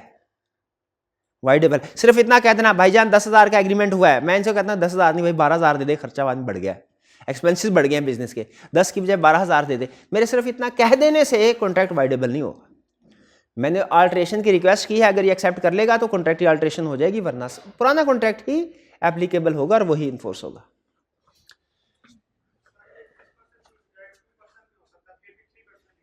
हाँ बिल्कुल बिल्कुल, 3% एग्री हुआ ना, परसेंटेज अब चाहे जो मर्जी आप चेंज कर ले, दोनों पार्टीज एग्री करेंगी फिर वो अल्ट्रेशन होगी, एक पार्टी के कहने पे नहीं होगी। प्रिज्यूम का वर्ड बिल्कुल लीगल टर्म है, हमने पढ़ा हुआ है प्रिजम्पशन। हाँ जी बिल्कुल, चैप्टर के अंदर भी ये टर्म यूज हुई है, आपके बुक के अंदर जो भी टर्म्स यूज हुई हैं वो लीगल टर्म्स हैं, आप उसको यूज कर सकते हैं बेफिक्र होकर। B5B, Khalid, a renowned electronic dealer in Lahore, sells a variety of electronic goods, including television, refrigerator, and air conditioner. In one instance, he sold a high-end refrigerator to Farhan, a customer looking for a reliable appliance for his new home. Unknown to Farhan, Farhan customer है, Khalid दुकानदार है. Unknown to Farhan, the refrigerator had a significant defect in its cooling system, which was cleverly concealed by Khalid using technical adjustment and aesthetic enhancements. The defect was such that even after a thorough examination, Farhan could not detect any issue with the refrigerator. Trusting in the reputation of Khalid's store and the apparent quality of the product, Farhan completed the purchase. Discuss status of contract and remedies available for Farhan. Status of contract बताना है, remedies. Status मेरा तो ख्याल है contract valid है, क्योंकि अगर product में डिफेक्ट हो सेलर के लिए बताना जरूरी नहीं है। बताना जरूरी नहीं है, हरगिज़ जरूरी नहीं है, ये तो हमने पढ़ा हुआ है। हाँ जी, बताना जरूरी नहीं है, बताना नहीं है लेकिन छुपाना भी नहीं है। बताना नहीं है तो छुपाना भी नहीं है। यहाँ पे उसने कंसीलमेंट या छुपाया जानबूझ के, ये एक्टिव कंसीलमेंट होती है। खराब सेब बेच देना फ्रॉड नहीं है, हाँ, ख़राब सेब को इस तरीके से स्टिकर लगा के छुपाना उसकी खराबी को कि आप एक रीजनेबल एग्जामिनेशन के बाद भी उसको डिस्कवर ना कर सके, ये फ्रॉड है। इसे एक्टिव कंसीलमेंट बोलते हैं। एक्टिव कंसीलमेंट फ्रॉड है, ऐसे ही है। और मेरा भाई बोले एक और बात बताएगा, एक्टिव कंसीलमेंट तो पता चल गया, एम्प्टी प्रॉमिस भी फ्रॉड होता है। एम्प्टी प्रॉमिस क्या होता है? एम्प्टी प्रॉमिस तो बताइए। एम्प्टी प्रॉमिस, एम्प्टी प्रॉमिस सुना सुना लग रहा है। एम्प्टी प्रॉमिस क्या होता है? जेब में पैसे नहीं है, परचेज करने के लिए एग्रीमेंट कर लिया, शाबाश, ये है एम्प्टी प्रॉमिस, जिसमें इंटेंशन टू फुलफिल ना हो, इंटेंशन टू परफॉर्म प्रॉमिस ना हो, वो है एम्प्टी प्रॉमिस। तो यहां पे स्टेटस ऑफ द कॉन्ट्रैक्ट क्या है? वॉइडेबल। ये चूंकि फ्रॉड एक्टिव कंसीलमेंट है, फ्रॉड है, वॉइडेबल है at the option of Farhan. Farhan के पास क्या रेमेडीज है? नंबर 1, रेफ्रिजरेटर रिटर्न कर सकता है, रीस्टोर। नंबर 2, डैमेजेस क्लेम कर सकता है, रेफ्रिजरेटर घर लेके जाने में, वापस लाने में इसके कुछ एक्सपेंस इनकर हुए होंगे ना, वो भी ट्रांसपोर्टेशन, वो भी क्लेम कर सकता है। क्लियर? इसमें कोई प्रॉब्लम? मेरे भाई डन? आगे चलें। C, Faisal purchase furniture worth ₹1050,000 from Aslam on a 45 days credit term. At the time of transaction, Faisal was aware that his financial situation was precarious and he had been facing continuous losses in his business for the past 6 months. Therefore, he does not have sufficient money with himself. Despite this knowledge, यानी उसके पास पैसे नहीं है, इसका इल्म होने के बावजूद ही प्रोसीडेड विद द परचेज कर ली उसने, assuring Aslam that he would settle the payment within stipulated credit period. Aslam, unaware of Faisal's financial instability, agreed to credit terms and delivered the furniture to Faisal's residence. Required. Respond to the scenario. बताइए कैसे respond करेंगे? कैसे respond हुआ? क्या है कहानी? समझ आई क्या हुआ? क्या हुआ? दोनों गरीब नहीं है, फैसल गरीब है। फैसल गरीब, उसके पास पैसे नहीं है, नुकसान उसको हो रहे हैं, लेकिन स्टिल उसने एग्रीमेंट कर लिया। ये वही एग्जांपल जो भी पूछ रहा था आपसे, empty promise. Empty promise fraud है। अब बताइए, अब ये वॉइडेबल है एग्रीमेंट, अब किसकी ऑप्शन पे है? पहले तो बायर के ऑप्शन पे था ना बी में, अब सेलर की ऑप्शन पे वॉइडेबल है। क्या राइट्स है उसके पास? वो ये वापस भी ले सकता है, क्योंकि उसको पता है भैया इसके पास पैसे नहीं है, नहीं दे पाएगा, अपनी जो चीज बेची थी वापस भी ले सकता है, और डैमेजेस भी क्लेम कर सकता है कि जितने दिन इस्तेमाल किया उस चीज की वैल्यू कम हुई होगी ना। क्लियर? कोई प्रॉब्लम इसमें? 5KC में कोई प्रॉब्लम नहीं। क्लियर? आगे चलें। नेक्स्ट 6। जी हाँ, चीज वापस ले सकता है। 10,50,000 नहीं, उसके पास है ही नहीं 10,50,000, यही तो उसमें कह रहा है। 6A part A. Hina promises to pay an amount of ₹500,000 to Sana if a certain cargo vessel, the MV Oceanic, does not return to Karachi port within 18 months from its departure date. Hina ने वादा किया सना से कि अगर जो ship है वो 18 महीनों के अंदर नहीं आती तो हम आपको 5 लाख रुपया देंगे। MV Oceanic is currently on a voyage to Europe and is expected to return by the end of the specified period. वो भी यूरोप की तरफ जा रही है और 18 महीने से पहले पहले वापस आ जाएगी ship. The contract stipulates that if the ship is lost at sea or fails to return for any reason within the 18 months time frame, Hina is obligated to fulfill her promise to Sana.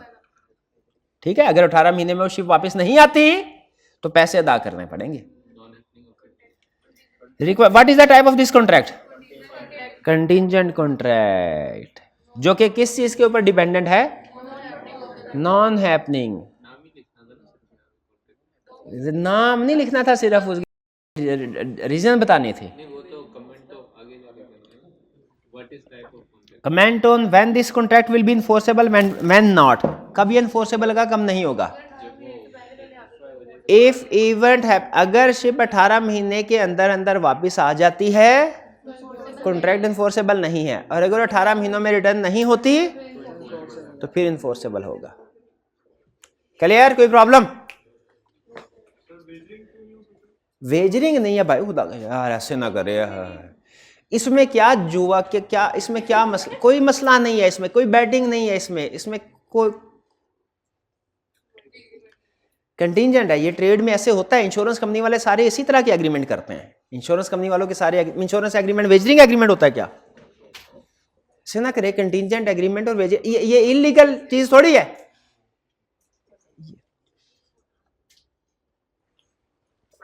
B briefly discuss to which debt following payments would be appropriated.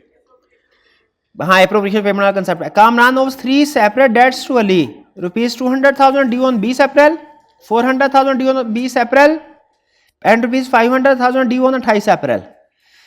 On 22nd, May, Kamran sends payment of 120,000 to Ali without specifying the date to which the payment should be applied. Ali did not make appropriation either. दोनों में से किसी ने भी appropriation नहीं की, तो ये 1,20,000 है, अली की मर्जी है, जिसको मर्जी अप्रोप्रिएट कर दे। उसने कह दिया कि उसने भी एप्रोप्रिएशन नहीं की। अच्छा, फिर ये जो लेटेस्ट वाला डेट है ना 5 लाख, इसकी एडजस्टमेंट होगी। ओके, अच्छा, ये फर्स्ट वाला डेट 200 की होगी, दोनों की, क्योंकि दोनों सेम डे पे ड्यू हुए हैं। लेकिन दोनों जो सेम डेट पे ड्यू है डेट, वो तो 2 और 4 6 लाख है, पेमेंट 1,20,000 है। आधी आधी कर देंगे, एलोकेट करेंगे प्रोपोर्शनेटली। एलोकेशन करके दिखाएं कितनी बनती है, 2 उधर 4 उधर, 1 3 40 इधर 80 उधर, ऐसा ही है। 40 80 66 कैसे आ गई भाई? 80 और 40, 2 और 4 6 होता है ना, 1/3 और 2/3। मैं भी पूरा आंसर ही बता रहा हूं मेरे भाई। पहले वाला डेट 2 लाख वाला होगा, उसको 40,000 एलोकेशन होगी, दूसरे वाले को 80,000 होगी। दोनों को 2 और 4 को ऐड करें 6 बनता है। 200,000 डिवाइडेड बाय 600,000 मल्टीप्लाई बाय 120,000, ये पहले डेट की एलोकेशन है। 400,000 डिवाइडेड बाय 600,000 मल्टीप्लाई बाय 120,000 दूसरे की एलोकेशन है। नहीं, ये तो 66 बता रहा था, 66। हाँ, एलोकेशन कैसे होगी? 40,000 और 80,000 की होगी मेरे भाई। सर शीट में एलोकेशन करनी थी? हाँ जी, करनी थी। हाँ, वर्किंग बतानी है, अमाउंट बतानी है उसकी, बतानी है। आगे चलते हैं। 7 Under the previous contract at any time, there are instances where obligations similar to those in a contract are imposed by law, even though there is no formal agreement between parties. Describe the condition which must be fulfilled for claiming the amount in each of the following cases. कौन सी condition पूरी करनी पड़ेगी इन situation में amount claim करने के लिए? पहला, in the winter season. Winter कौन सा होता है, गर्मियां के सर्दियां? सर्दियां। In winter season Tahir provided a warm sweater to Ahsan a minor to protect him from the cold. Ahsan agreed to pay ₹3,000 for the sweater even the market price was only 2,250. पहले बताया, ये तो माइनर से रिकवरी हो ही नहीं सकती। Minor से recovery हो सकती है अगर नेसेसिटीज ऑफ लाइफ हो। सर्दियों में स्वेटर नेसेसिटी ऑफ लाइफ है, इसलिए रिकवरी हो सकती है। लेकिन रिकवरी किस चीज की होगी? रीजनेबल प्राइस की, और फ्रॉम प्रॉपर्टी ऑफ माइनर होगी। रीजनेबल प्राइसेस में क्या है? 2,250। तो रिकवरी हो सकती है, लेकिन 3,000 की नहीं होगी, 2,250 की होगी। क्लियर जी? कोई problem? Second, Fatima without being requested paid the water bill of her neighbor Bilal. She is now seeking reimbursement from Bilal for the amount she paid. क्या पेमेंट हो सकती है? एक पार्टी दूसरे पार्टी के बिहाफ पे पेमेंट करे तो रीइंबर्समेंट हो सकती है अगर वो इंटरेस्टेड पार्टी हो और वो लीगल पेमेंट हो तो। क्या इसमें नेबर इंटरेस्टेड पार्टी था? तो ये अगर, तो ये अब उसने पूछा हुआ है कि कंडीशन बताइए जिनमें पेमेंट मिल जाएगी, तो वो कंडीशन बतानी है। तो वो कंडीशन क्या होगी? अगर ये लीगली बाउंड थी पार्टी पे करने के लिए और जिसने पे किया वो इंटरेस्टेड पार्टी है, फिर रिकवरी हो सकती है, वरना रिकवरी नहीं होगी। कंडीशन बतानी है ना, हमने उसकी वैलिडिटी में कमेंट नहीं करना। हमसे क्या पूछ रहा है? कंडीशंस बताओ कि किन कंडीशंस में पेमेंट हो जाएगी, तो हमने कंडीशन बतानी है। Comment on validity of contract नहीं करना। रिक्वायरमेंट समझ रहे हैं केस स्टडी? तो कंडीशंस क्या होंगी? लीगली बाउंड हो, और second interested party.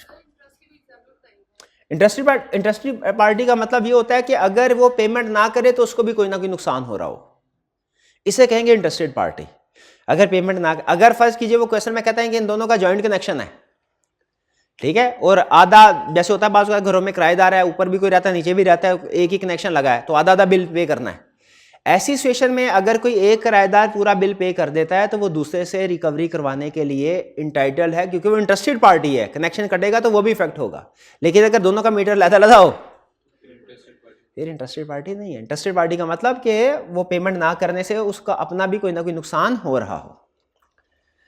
Third, Ali a porter at shopping mall voluntarily assisted Hina bike. ये पोर्टर क्यों कौन होता है, जरा गूगल पे सर्च करें, नई टर्म है जी। जो पोर्ट करता है, जो सामान एक जगह से दूसरी जगह लेके जाता है, यानी कुली, उसी को कहते हैं। अच्छा, कुली का काम ही यही होता है, वो प्रोफेशनल है इस काम में। ओके, उसने क्या किया, इसमें वॉलंटरी का लफ्ज जो है ना ये काट दिए, थोड़ा सा आपको दूसरी साइड बिल, हालांकि इसके साथ भी केस स्टडी सॉल्व की जा सकती है, लेकिन ये इसको इग्नोर कर दें। उसने खुद से ही, यानी उसके कहे बगैर, assisted Hina by carrying her shopping bags to her car. Hina did not express any objection to Ali's assistance. Subsequently, Ali demanded a service fee from Hina for his help. किन कमेंट ये नहीं करना कि रिकवर कर सकता है कि नहीं, एज इट इज सिचुएशन में कमेंट ये करना है कौन सी कंडीशन पूरी होंगी तो कर सकता है। अगर नॉन ग्रेजुएट है, लॉफुल है और एंजॉयड बेनिफिट्स, कंडीशन बतानी है। फिर सुन ले, कमेंट नहीं करना कि कॉन्ट्रैक्ट वैलिड है कि नहीं, कंडीशन बतानी है जिनमें पेमेंट वैलिड हो जाएगी। कॉन्ट्रैक्ट वैलिड होगा, पेमेंट करनी पड़ेगी। रिक्वायरमेंट समझ रहे हैं, रिक्वायरमेंट की नेचर को, रिक्वायरमेंट के मुताबिक आंसर करना है। 7 में कोई प्रॉब्लम? चलिए अब आगे चलते हैं। 8 पहला part, silver catering SC entered into a contract with Ahmed supermart to deliver 3750 packets of assorted snacks. The agreement stipulated that the delivery date was 15 July 2019. However, SC failed to deliver the packets on the agreed date. Due date के ऊपर goods deliver नहीं की। Assuming that the time was essence in the contract, discuss the rights of ASM under the contract in the given situation. ASM दूसरी party का rights क्या, जिसने खरीदना था, voidable at the option। और क्या कर सकते, डैमेजेस भी क्लेम किए जा सकते हैं, बिल्कुल डैमेजेस भी क्लेम किए जा सकते हैं, ठीक है। और अगर वो डिलीवरी को एक्सेप्ट कर ले, क्या उसके बाद भी डैमेजेस क्लेम हो सकते हैं? लेकिन इस सूरत में at time of acceptance inform करना पड़ेगा, कम्युनिकेट करना पड़ेगा। Second, Adil entered into a contract for the purchase of 10 computers from XYZ Technologies Private Limited, which were to be delivered in the month of March. Adil also entered into another contract for the onward sale of these computers to Hassan Enterprises. यानी अदील दरमियान वाली party है, उसने XYZ से खरीदना है, Hasan enterprises को बेच देना है। However, XTPL refused to deliver the computers as contracted. Adil has to buy the computer from another supplier at an extra cost of rupees 1.5 million. Extra cost है, ये डैमेज के तौर पे क्लेम होती है क्या? बिल्कुल होगी, ये तो क्लेम लाजमी होगी। For supplying these to HE, Adil also had to pay compensation of rupees 0.5 million to HE due to delay in supply. ये स्पेशल डैमेजेस हैं, अगर at time of contract communicate हुआ तो फिर क्लेम होंगे, वरना नहीं होंगे।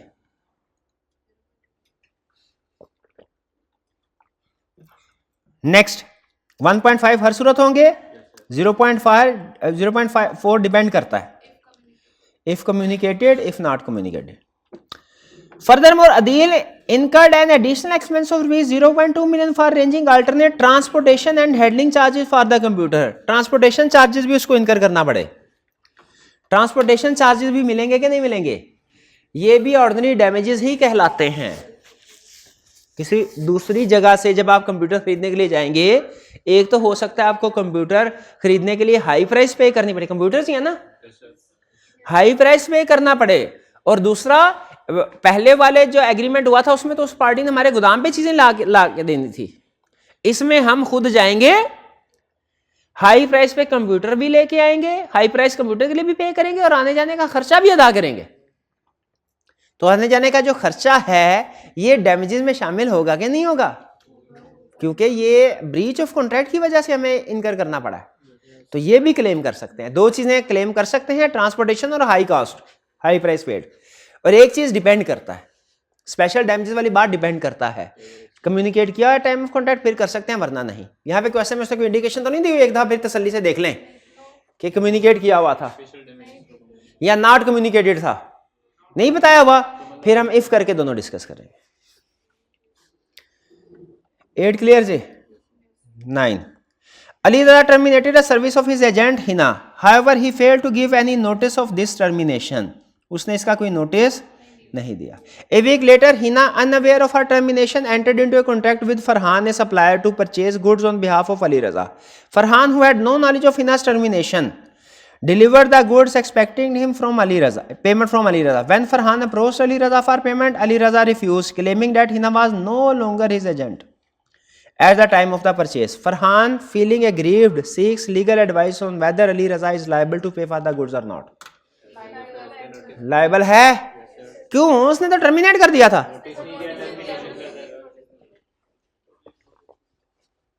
पब्लिक नोटिस नहीं दिया था, लेकिन ये कंसेप्ट तो हमने वो पार्टनरशिप वाले टॉपिक में पढ़ा था कि एक्टिव पार्टनर है और उसकी टर्मिनेट अगर वो छोड़ता है तो उसका पब्लिक नोटिस होना चाहिए, नहीं तो वो पार्टनर बाय स्टॉपल समझा जाता है।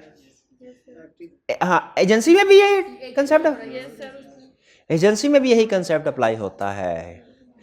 क्या एजेंसी वाले कंसेप्ट पार्टनरशिप पे अप्लाई होते हैं? क्यों अप्लाई होते हैं भला? क्योंकि पार्टनर्स भी एक दूसरे के एजेंट हैं।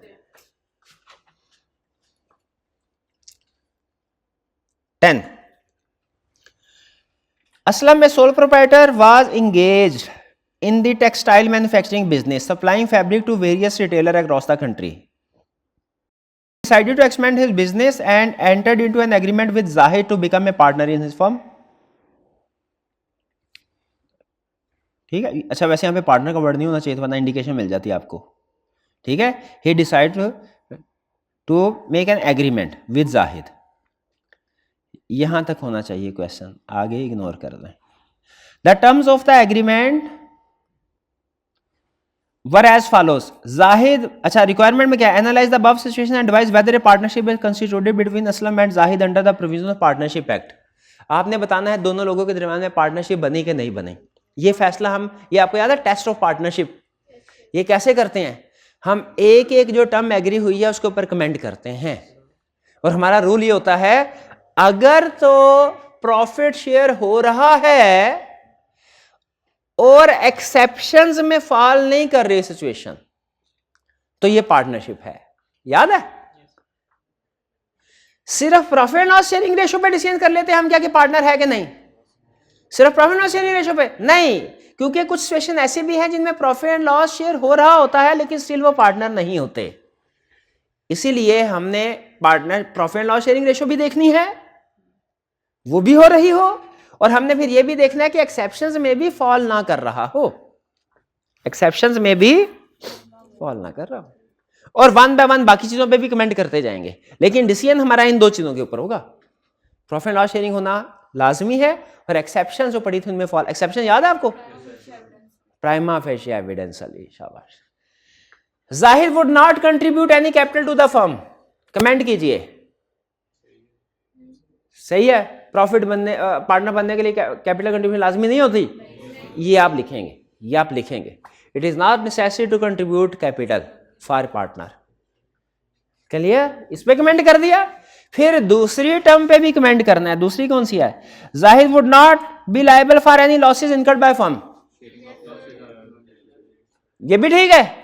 क्या पार्टनर हो सकता है कि लॉस भी शेयर ना कर रहे हो? बिल्कुल, पार्टनर में प्रॉफिट ओनली भी हो सकता है। इससे भी निकल गया, पार्टनर बन रहा है अभी, यानी अभी तक कोई प्रॉब्लम नहीं है। Zahid would be entitled to receive commission of 200,000 for every new retailer to introduce in business. क्या कमीशन, सैलरीज, बोनसेस वगैरह पे किए जा सकते हैं पार्टनर्स को भी? बिल्कुल किए जा सकते हैं, इसमें भी कोई प्रॉब्लम नहीं है। अभी तक पार्टनर बनने के रास्ते में कोई प्रॉब्लम नहीं है। फिर Zahid would be entitled to 35% share of profit generated by, ये तो हम कहेंगे ये तो हमारा प्राइमा फेशी एविडेंस हो गया, ये तो अच्छी बात हो गई, प्राइमा फेशी एविडेंस हो गया कि ये पार्टनर है। कंक्लूसिव नहीं, प्राइमा फेशिया। प्राइमा फेशिया क्यों बोला? क्योंकि अभी भी हो सकता है कि प्रॉफिट शेयरिंग के बावजूद पार्टनर ना हो। किन सिचुएशन में हो सकता है? एक्सेप्शंस वाले। तो ये हमारे पास स्ट्रॉन्ग एविडेंस आ गया। फिफ्थ में देखते हैं क्या कहता है, Zahid would have the authority to make decisions and act on behalf of firm, essentially having the same power as Aslam in managing the business. Business manage करने में उसके पास भी डिसीजन मेकिंग की पावर भी होगी, बिजनेस को मैनेज करने की पावर भी होगी। तो ये तो जाहिर है पार्टनर्स है, तभी उसको तो ऑथराइज कर रहा है। इतनी अथॉरिटी तो पार्टनर्स को ही होती है कि वो डिसीजन करे ऑन बिहाफ ऑफ फर्म। किसी भी पर्सन के पास जब अथॉरिटी, तो इसे हम कहते हैं ये एक तरह से एजेंसी रिलेशनशिप क्रिएट हो गया। और एजेंसी रिलेशनशिप भी एक स्ट्रॉन्ग एविडेंस होता है पार्टनरशिप का। तो बताइए पांचों कंडीशन को वन बाय वन हमने कमेंट किया, किसी एक कंडीशन से भी आपको कंफर्म हो रहा है कि ये पार्टनर नहीं है? नहीं। कमेंट हमने हर एक पे करना है और एंड पे आपने ओपिनियन दे देना, कंक्लूजन दे देना है कि ये पार्टनरशिप है। सेपरेट कमेंट दे दो, मार्क्स मिल जाएंगे। मार्क्स क्योंकि डिसीजन के मार्क्स ज़्यादा होते हैं, बिसो डिसीजन के ज़्यादा आते हैं। पांचों पे कमेंट दिया तो बल्कि पांच नंबर पूरे मिल जाएंगे। अगर आपने एंड पे ये नहीं भी लिखा कि वो पार्टनर है, कमेंट कर दिया तो मार्क्स पूरे। डिसीजन के ज़्यादा मार्क्स होते हैं, बिसो डिसीजन के ज़्यादा मार्क्स होते हैं। नेक्स्ट 11 भाई, इसमें कोई प्रॉब्लम तो नहीं ना 10 में? On 1st January 2017, Aslam, Bilal and Sajjad formed a partnership, each contributing rupees 300,000 to the firm's capital. They agreed to share profits equally. Aslam, in addition to his capital contribution, advanced rupees 150,000 to a vendor as a security deposit. The partners are, उसने capital contribution के अलावा 150,000 advance भी दिया है। The partners are entitled to an interest at the rate of 10% on their capital contribution. हर एक का 3 लाख है, 10% होगा, इसका मतलब कितना बना? 30,000. Unfortunately, the firm suffered a loss of 20,000 during the year. According to Partnership Act, determine the amount of interest, if any, payable to each partner. कितना interest पे करना पड़ेगा? 3 लाख ही एग्री हुआ है ना? 3 लाख कैपिटल था, 10% इंटरेस्ट का रेट एग्री हुआ, हर एक को 30,000 पे, कोई नहीं बोलेगा, 30,000 पे करना है ना? क्या डैमेजेस माइनस? कौन से डैमेजेस? एंड में नहीं, लॉस हुआ है ना 120,000 कैपिटल में से। ये नहीं, ये माइनस नहीं करेंगे क्योंकि वो रिटेन अर्निंग भी पिछले कई सालों का प्रॉफिट बड़ा हो सकता है, वो पिछले सालों का, ये माइनस नहीं करेंगे। इंटरेस्ट मिलेगा कि नहीं ये बताइए? चले माइनस कर दिया, आपकी बात मान ली, माइनस कर दिया, माइनस करके मुझे बताइए बाकी जो 2,60,000 हर एक को आएगा उसके ऊपर इंटरेस्ट पे करेंगे, कैपिटल में इंटरेस्ट पे करेंगे। सुभान अल्लाह, सुभान अल्लाह, ये मेरा भाई बताएगा। क्यों नहीं करेंगे? एग्री हुआ है, फर्म लॉस में है। नहीं, ये तो हमने पढ़ा था कि इंटरेस्ट ऑन कैपिटल तभी मिलेगा, 2 कंडीशन थी, इफ एग्रीड हो, फर्म प्रॉफिट अर्न करे तब, लॉस हो तो इंटरेस्ट पे नहीं होना। तो इसमें इंटरेस्ट नहीं पे होगा, कैपिटल एडवांस पे क्यों होगा? एडवांस पे तो लॉस है, फिर भी देंगे। एडवांस लैदा होता है, कैपिटल लैदा होता है। अच्छा हाँ, मुझे वो याद आ गया, वो मिसाल जिसमें वो एग्जीबिशन हो रही थी, वो प्रोजेक्टर खराब हो गया था, उसने क्रेडिट कार्ड के जरिए से वो पेमेंट कर दी थी फौरी तौर पे, तो 1 महीने बाद उसको पेमेंट मिल गई थी वापस, याद है? तो वो उसका कैपिटल नहीं था बल्कि एडवांस था। तो कैपिटल अलग चीज होती है। पार्टनर अगर पैसे देता है बिजनेस को तो वो कैपिटल भी हो सकता है, एडवांस भी हो सकता है। दोनों को इकट्ठा नहीं करना, दोनों को अलग अलग रखना है, कैपिटल को अलग, एडवांस को अलग। क्यों भला? कैपिटल पे इंटरेस्ट अगर प्रॉफिट है फिर मिलेगा, वरना नहीं। और एडवांस पे इंटरेस्ट मिले ही मिलेगा हर सूरत। क्यों? एग्री किया ही नहीं हुआ, एग्री नहीं किया हुआ तो एडवांस पे इंटरेस्ट नहीं मिलेगा, मेरा ये कहना है। बताइए सही कर क्या? फिर भी मिलेगा? यस, फिर भी मिलेगा। एडवांस पे हर सूरत मिलता है 6%। कैलकुलेशन करें फौरन, 9,000 पूरे साल का है। क्या उसने डेट बताया खर्चा कब किया है? अगर उसने डेट बताई होती ना तो आप उस लिहाज से महीने कैलकुलेट करके इंटरेस्ट बताते, फिर पूरे साल का ना बता देते। हाँ जी, क्लियर जी? 11 में कोई प्रॉब्लम? इसमें इंटरेस्ट वाला कंसेप्ट आ गया था। 12 Bilal is well known for his financial stability in market. Ali, proprietor of Ali Home Appliances, introduces Bilal as his associate in the business dealing. Ali उसको अपना एसोसिएट किसको कहते हैं? पार्टनर। बिजनेस डीलिंग में अपना एसोसिएट यानी मेरा साथी है, ये मतलब इंडिकेशन दे रहा है पार्टनर है। बेस्ड ऑन दिस असर्शन, इस स्टेटमेंट की बेस पे हसन ने supplier delivered refrigerators to Ali home appliances on credit. Hassan ने रेफ्रिजरेटर दिए अली होम को। Subsequently Ali failed to make the payment, prompting Hassan to initiate legal action for debt recovery against both Bilal and Ali. Required under the previous partnership, analyze the situation and determine whether Bilal would be liable to settle the outstanding debt to Hassan. पहले तो मुझे बताइए, क्या ये बिलाल के सामने उसने statement दी थी? अली प्रोप्राइटर ऑफ, नहीं बताया हुआ? क्या क्वेश्चन में बताया हुआ है कि बिलाल को नॉलेज था कि ये बंदा मुझे पार्टनर अपना रिप्रेजेंट करता फिरता है? नहीं। तो फिर इसका मतलब है ये इफ के साथ आंसर जाएगा। If Bilal knows about statement तो वो पार्टनर बाय स्टॉपल समझा जाएगा, पार्टनर बाय स्टॉपल था और वो इस ट्रांजैक्शन के लिए लायबल होगा जो इस स्टेटमेंट की बेस पे की गई है। और अगर बिलाल को नॉलेज नहीं है, इस सूरत में क्या होगा? फिर वो लायबल नहीं होगा। फिर भाई उस जिसको चीजें दी हैं उसी से लो। ऐसे कोई भी कहता फिरेगा मैं उसका पार्टनर हूं, तो क्या वो लायबल हो जाएगा? नहीं होगा लायबल।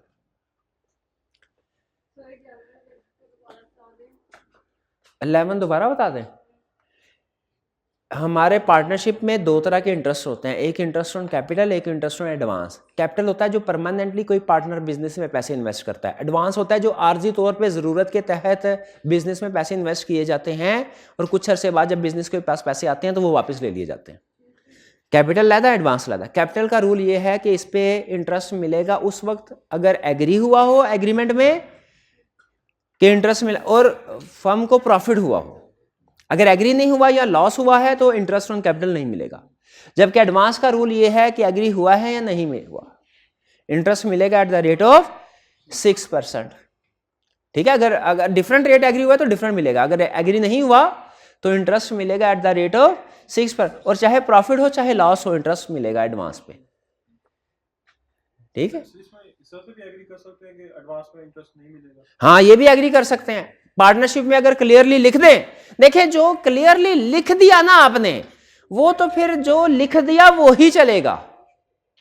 जो लिख दिया, अगर आपने पार्टनरशिप में लिख दिया कि इंटरेस्ट ऑन कैपिटल मिलेगा ही मिलेगा चाहे फर्म तबाह हो रही हो, तो फिर लॉस में भी फर्म इंटरेस्ट मिलेगा। हम तो बात कर रहे हैं in the absence of express agreement. अगर साइलेंट है एग्रीमेंट, कुछ एग्री नहीं हुआ, फिर क्या होगा? इंटरेस्ट ऑन कैपिटल का रूल क्या है? वो नहीं मिलेगा, इंटरेस्ट ऑन एडवांस मिलेगा।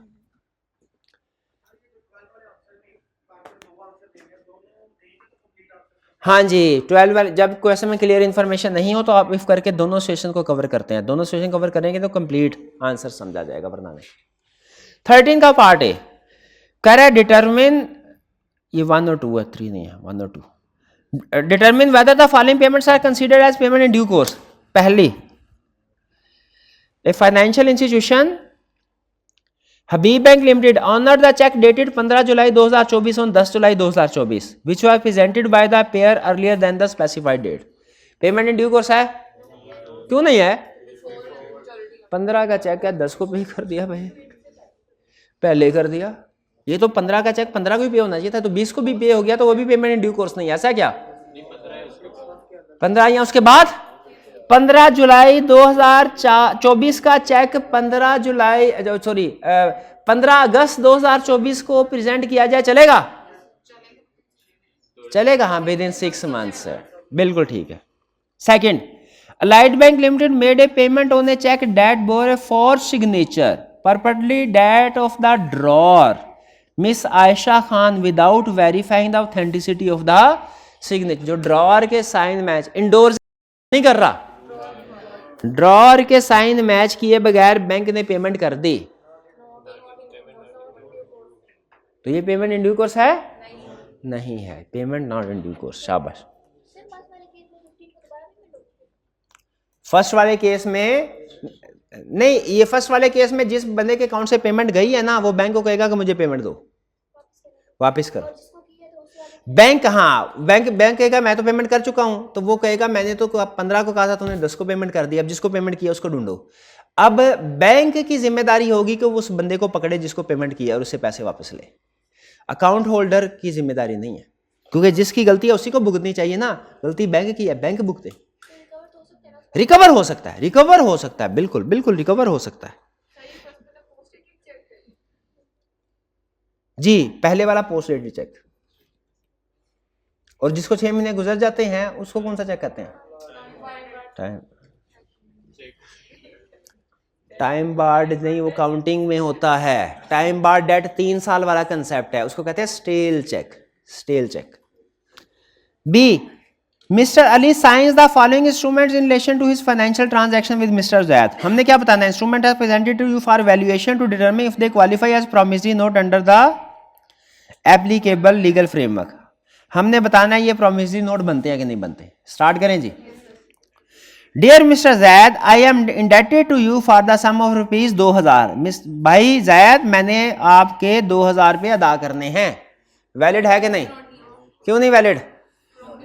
प्रॉमिस टू पे नहीं है। एक्नॉलेजमेंट ऑफ डेट है, प्रॉमिस टू पे नहीं है। Second, this is to certify that I am bound to reimburse mister Zaid the amount of rupees 1000। है कि नहीं? क्यों नहीं है? प्रॉमिस टू पे नहीं है। एक्नॉलेजमेंट ऑफ डेट है, प्रॉमिस टू पे नहीं है। Third, I have borrowed rupees 3000 from Mr. Zaid and I am obligated to settle this amount within the applicable interest. With the applicable interest. Amount certain नहीं है। ठीक है जी, interest rate यहां पे mention होना चाहिए था। 4, I hereby acknowledge my indebtedness to Mr. Zaid amounting to rupees 2000 which is to be paid upon his demand as consideration for the value received. ये जो which is to be paid on demand, ये क्या है?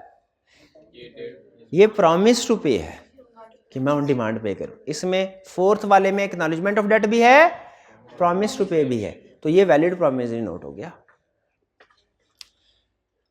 13A भी दोनों clear?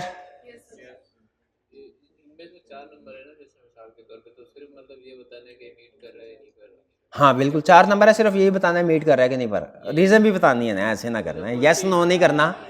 हाँ जी, yes no तो ना कर ले मेरे भैया। हाँ कि एक्नॉलेजमेंट है लेकिन प्रॉमिस टू पे नहीं है। 14, state whether bank has made payment in due course or is liable to repay to true owner. ये केस जरा ध्यान से पढ़िएगा, थोड़ा लेंथी केस है। In the bustling city of Lahore, a businessman named Kamran issued a check for rupees 15,000 drawn on DEF Bank with an account payee crossing in favor of his supplier Asif. यानी उसने अपने supplier Asif को check दिया और किस bank का था? DEF bank का। यानी पेमेंट किसने करनी है? DEF बैंक ने। Asif however a mischievous individual also named, अच्छा, however a mischievous individual, एक और शरारती इंडिविजुअल था, also named आसिफ, उसका नाम भी आसिफ था, who had an account with PQR bank, उसके पास PQR बैंक में अकाउंट था। managed to intercept the check, उसने चेक को हेरा फेरी के जरिए से हासिल कर लिया। The impostor Asif deceitfully presented the check for deposit into his account at PQR bank, उसने PQR बैंक में जाके चेक जमा करवा दिया। क्रॉस चेक था, अकाउंट पे ही था, नाम तो वही है। आगे देखिए क्या हुआ। Acting in good faith and without any negligence PQR bank credited the amount to the imposter's account. अब ये इम्पोस्टर पता नहीं क्या है, ये तो आपको गूगल करना पड़ेगा कि क्या इसका मतलब ये है कि ये कोई ऐसा बंदा जो फ्रॉड कर रहा है, जो अपने आप को कोई और बना के प्रेजेंट कर रहा है। क्या ये इसका मतलब ये है? ये पेपर में जो मुश्किल लफ्ज हो ना, आपको बताया था वोकैबुलरी, एंड पे लिस्ट मेंटेन करते रहना, बोला था कि नहीं बोला था? शाबाश, लिस्ट मेंटेन की है सारे अल्फाज की, शाबाश, लिस्ट मेंटेन की है आपने, लिस्ट मेंटेन की है। मुश्किल चले, अच्छी बात, अच्छी बात। फिर क्या हुआ? PQR ने अकाउंट क्रेडिट कर दिया, फिर सब्सिक्वेंटली विड्रॉ द फंड, और वो पैसे लेके भाग गया। PQR bank then forwarded the cheque to DEF bank for clearance. Provisional credit वाला कंसेप्ट याद आया? क्या प्रोविजनल क्रेडिट में प्रोटेक्शन बैंक को स्टिल अवेलेबल होती है कि नहीं होती? होती है। DEF bank following standard procedure honoured the cheque and made the payment to PQR bank. अब बताइए, क्या ये जो DEF बैंक है इसकी तरफ से पेमेंट इन ड्यू कोर्स है? बिल्कुल है, क्योंकि उसने देखना है, उसी के बैंक का चेक है, उसी के अकाउंट होल्डर का चेक है, और अकाउंट पे ही था आसिफ, आसिफ को ही पेमेंट हो रही है, बिल्कुल उसी को पेमेंट है, तो ये पेमेंट इन ड्यू कोर्स है। यहाँ पे गलती किसकी है भला? फिर PQR की कैसे गलती है? ये आसिफ, एक नंबर आसिफ के, दो नंबर आसिफ की तो है ही है ना, उसकी तो है ही है, वो लेकिन एक नंबर वाला जो आसिफ, उसकी भी गलती है। क्या गलती है? जैसे ही चेक उसके हाथ से निकला था, गुम हुआ था, कहीं गिरा था, उसे इन्फॉर्म कर देता, तो बैंक क्या लायबल होता है पेमेंट को रोकने के लिए? काउंटरमाइंड ऑफ पेमेंट, हमने कंसेप्ट पढ़ा था, बिल्कुल बैंक लायबल होता है पेमेंट रोकने के लिए। हाँ हाँ,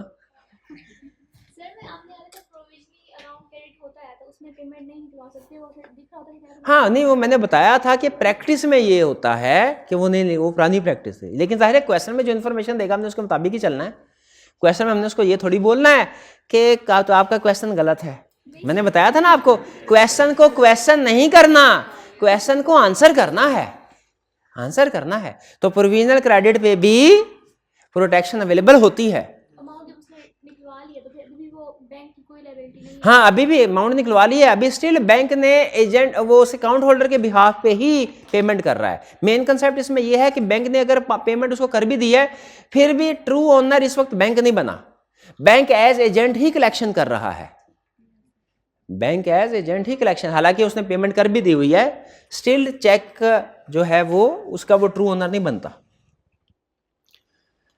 15 state whether offence of money laundering has been committed in following cases. पहला, Ali a government official found to have received bribes totalling ₹5 million in exchange for granting construction permits.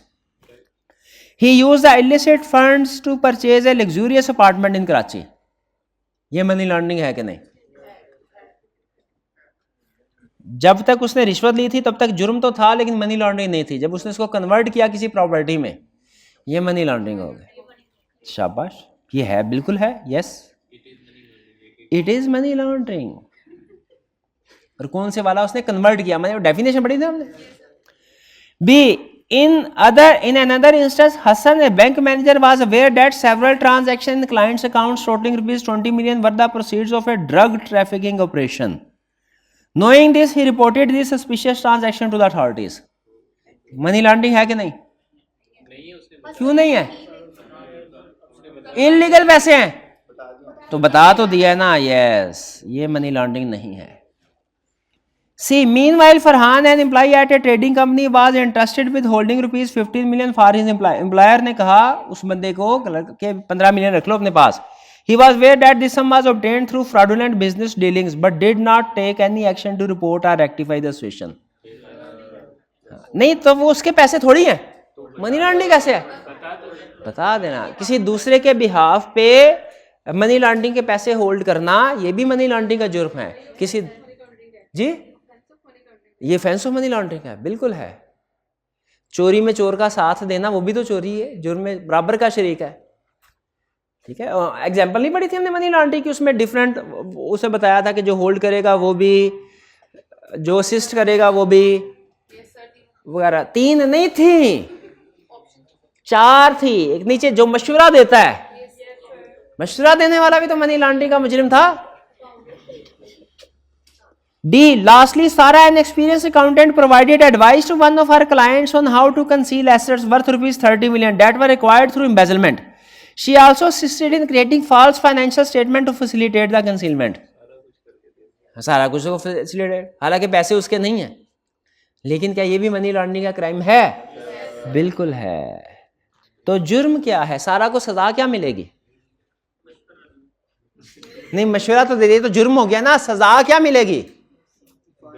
Fine हो सकता है हाँ, fine up to 100 million, 25 fine up to 10 million के 25 million, 10 million या 25 million, 25 million, और imprisonment up to 10 year which shall not be less than 1 year, और both भी तो हो सकते हैं, बोथ नहीं हो सकते, बोथ भी हो सकते हैं, पेनल्टी कंप्लीट लिखा गया। चलिए ये था जी आपका पेपर, उम्मीद है इसमें कुछ केस स्टडी की आपकी प्रैक्टिस हुई होगी, कंसेप्ट रिवाइज हुए होंगे। कोई क्वेश्चन पूछना चाहते हैं मजीद पूछ लें।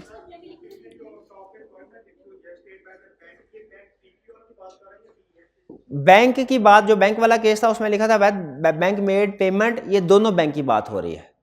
हाँ जी, दोनों बैंक, दोनों।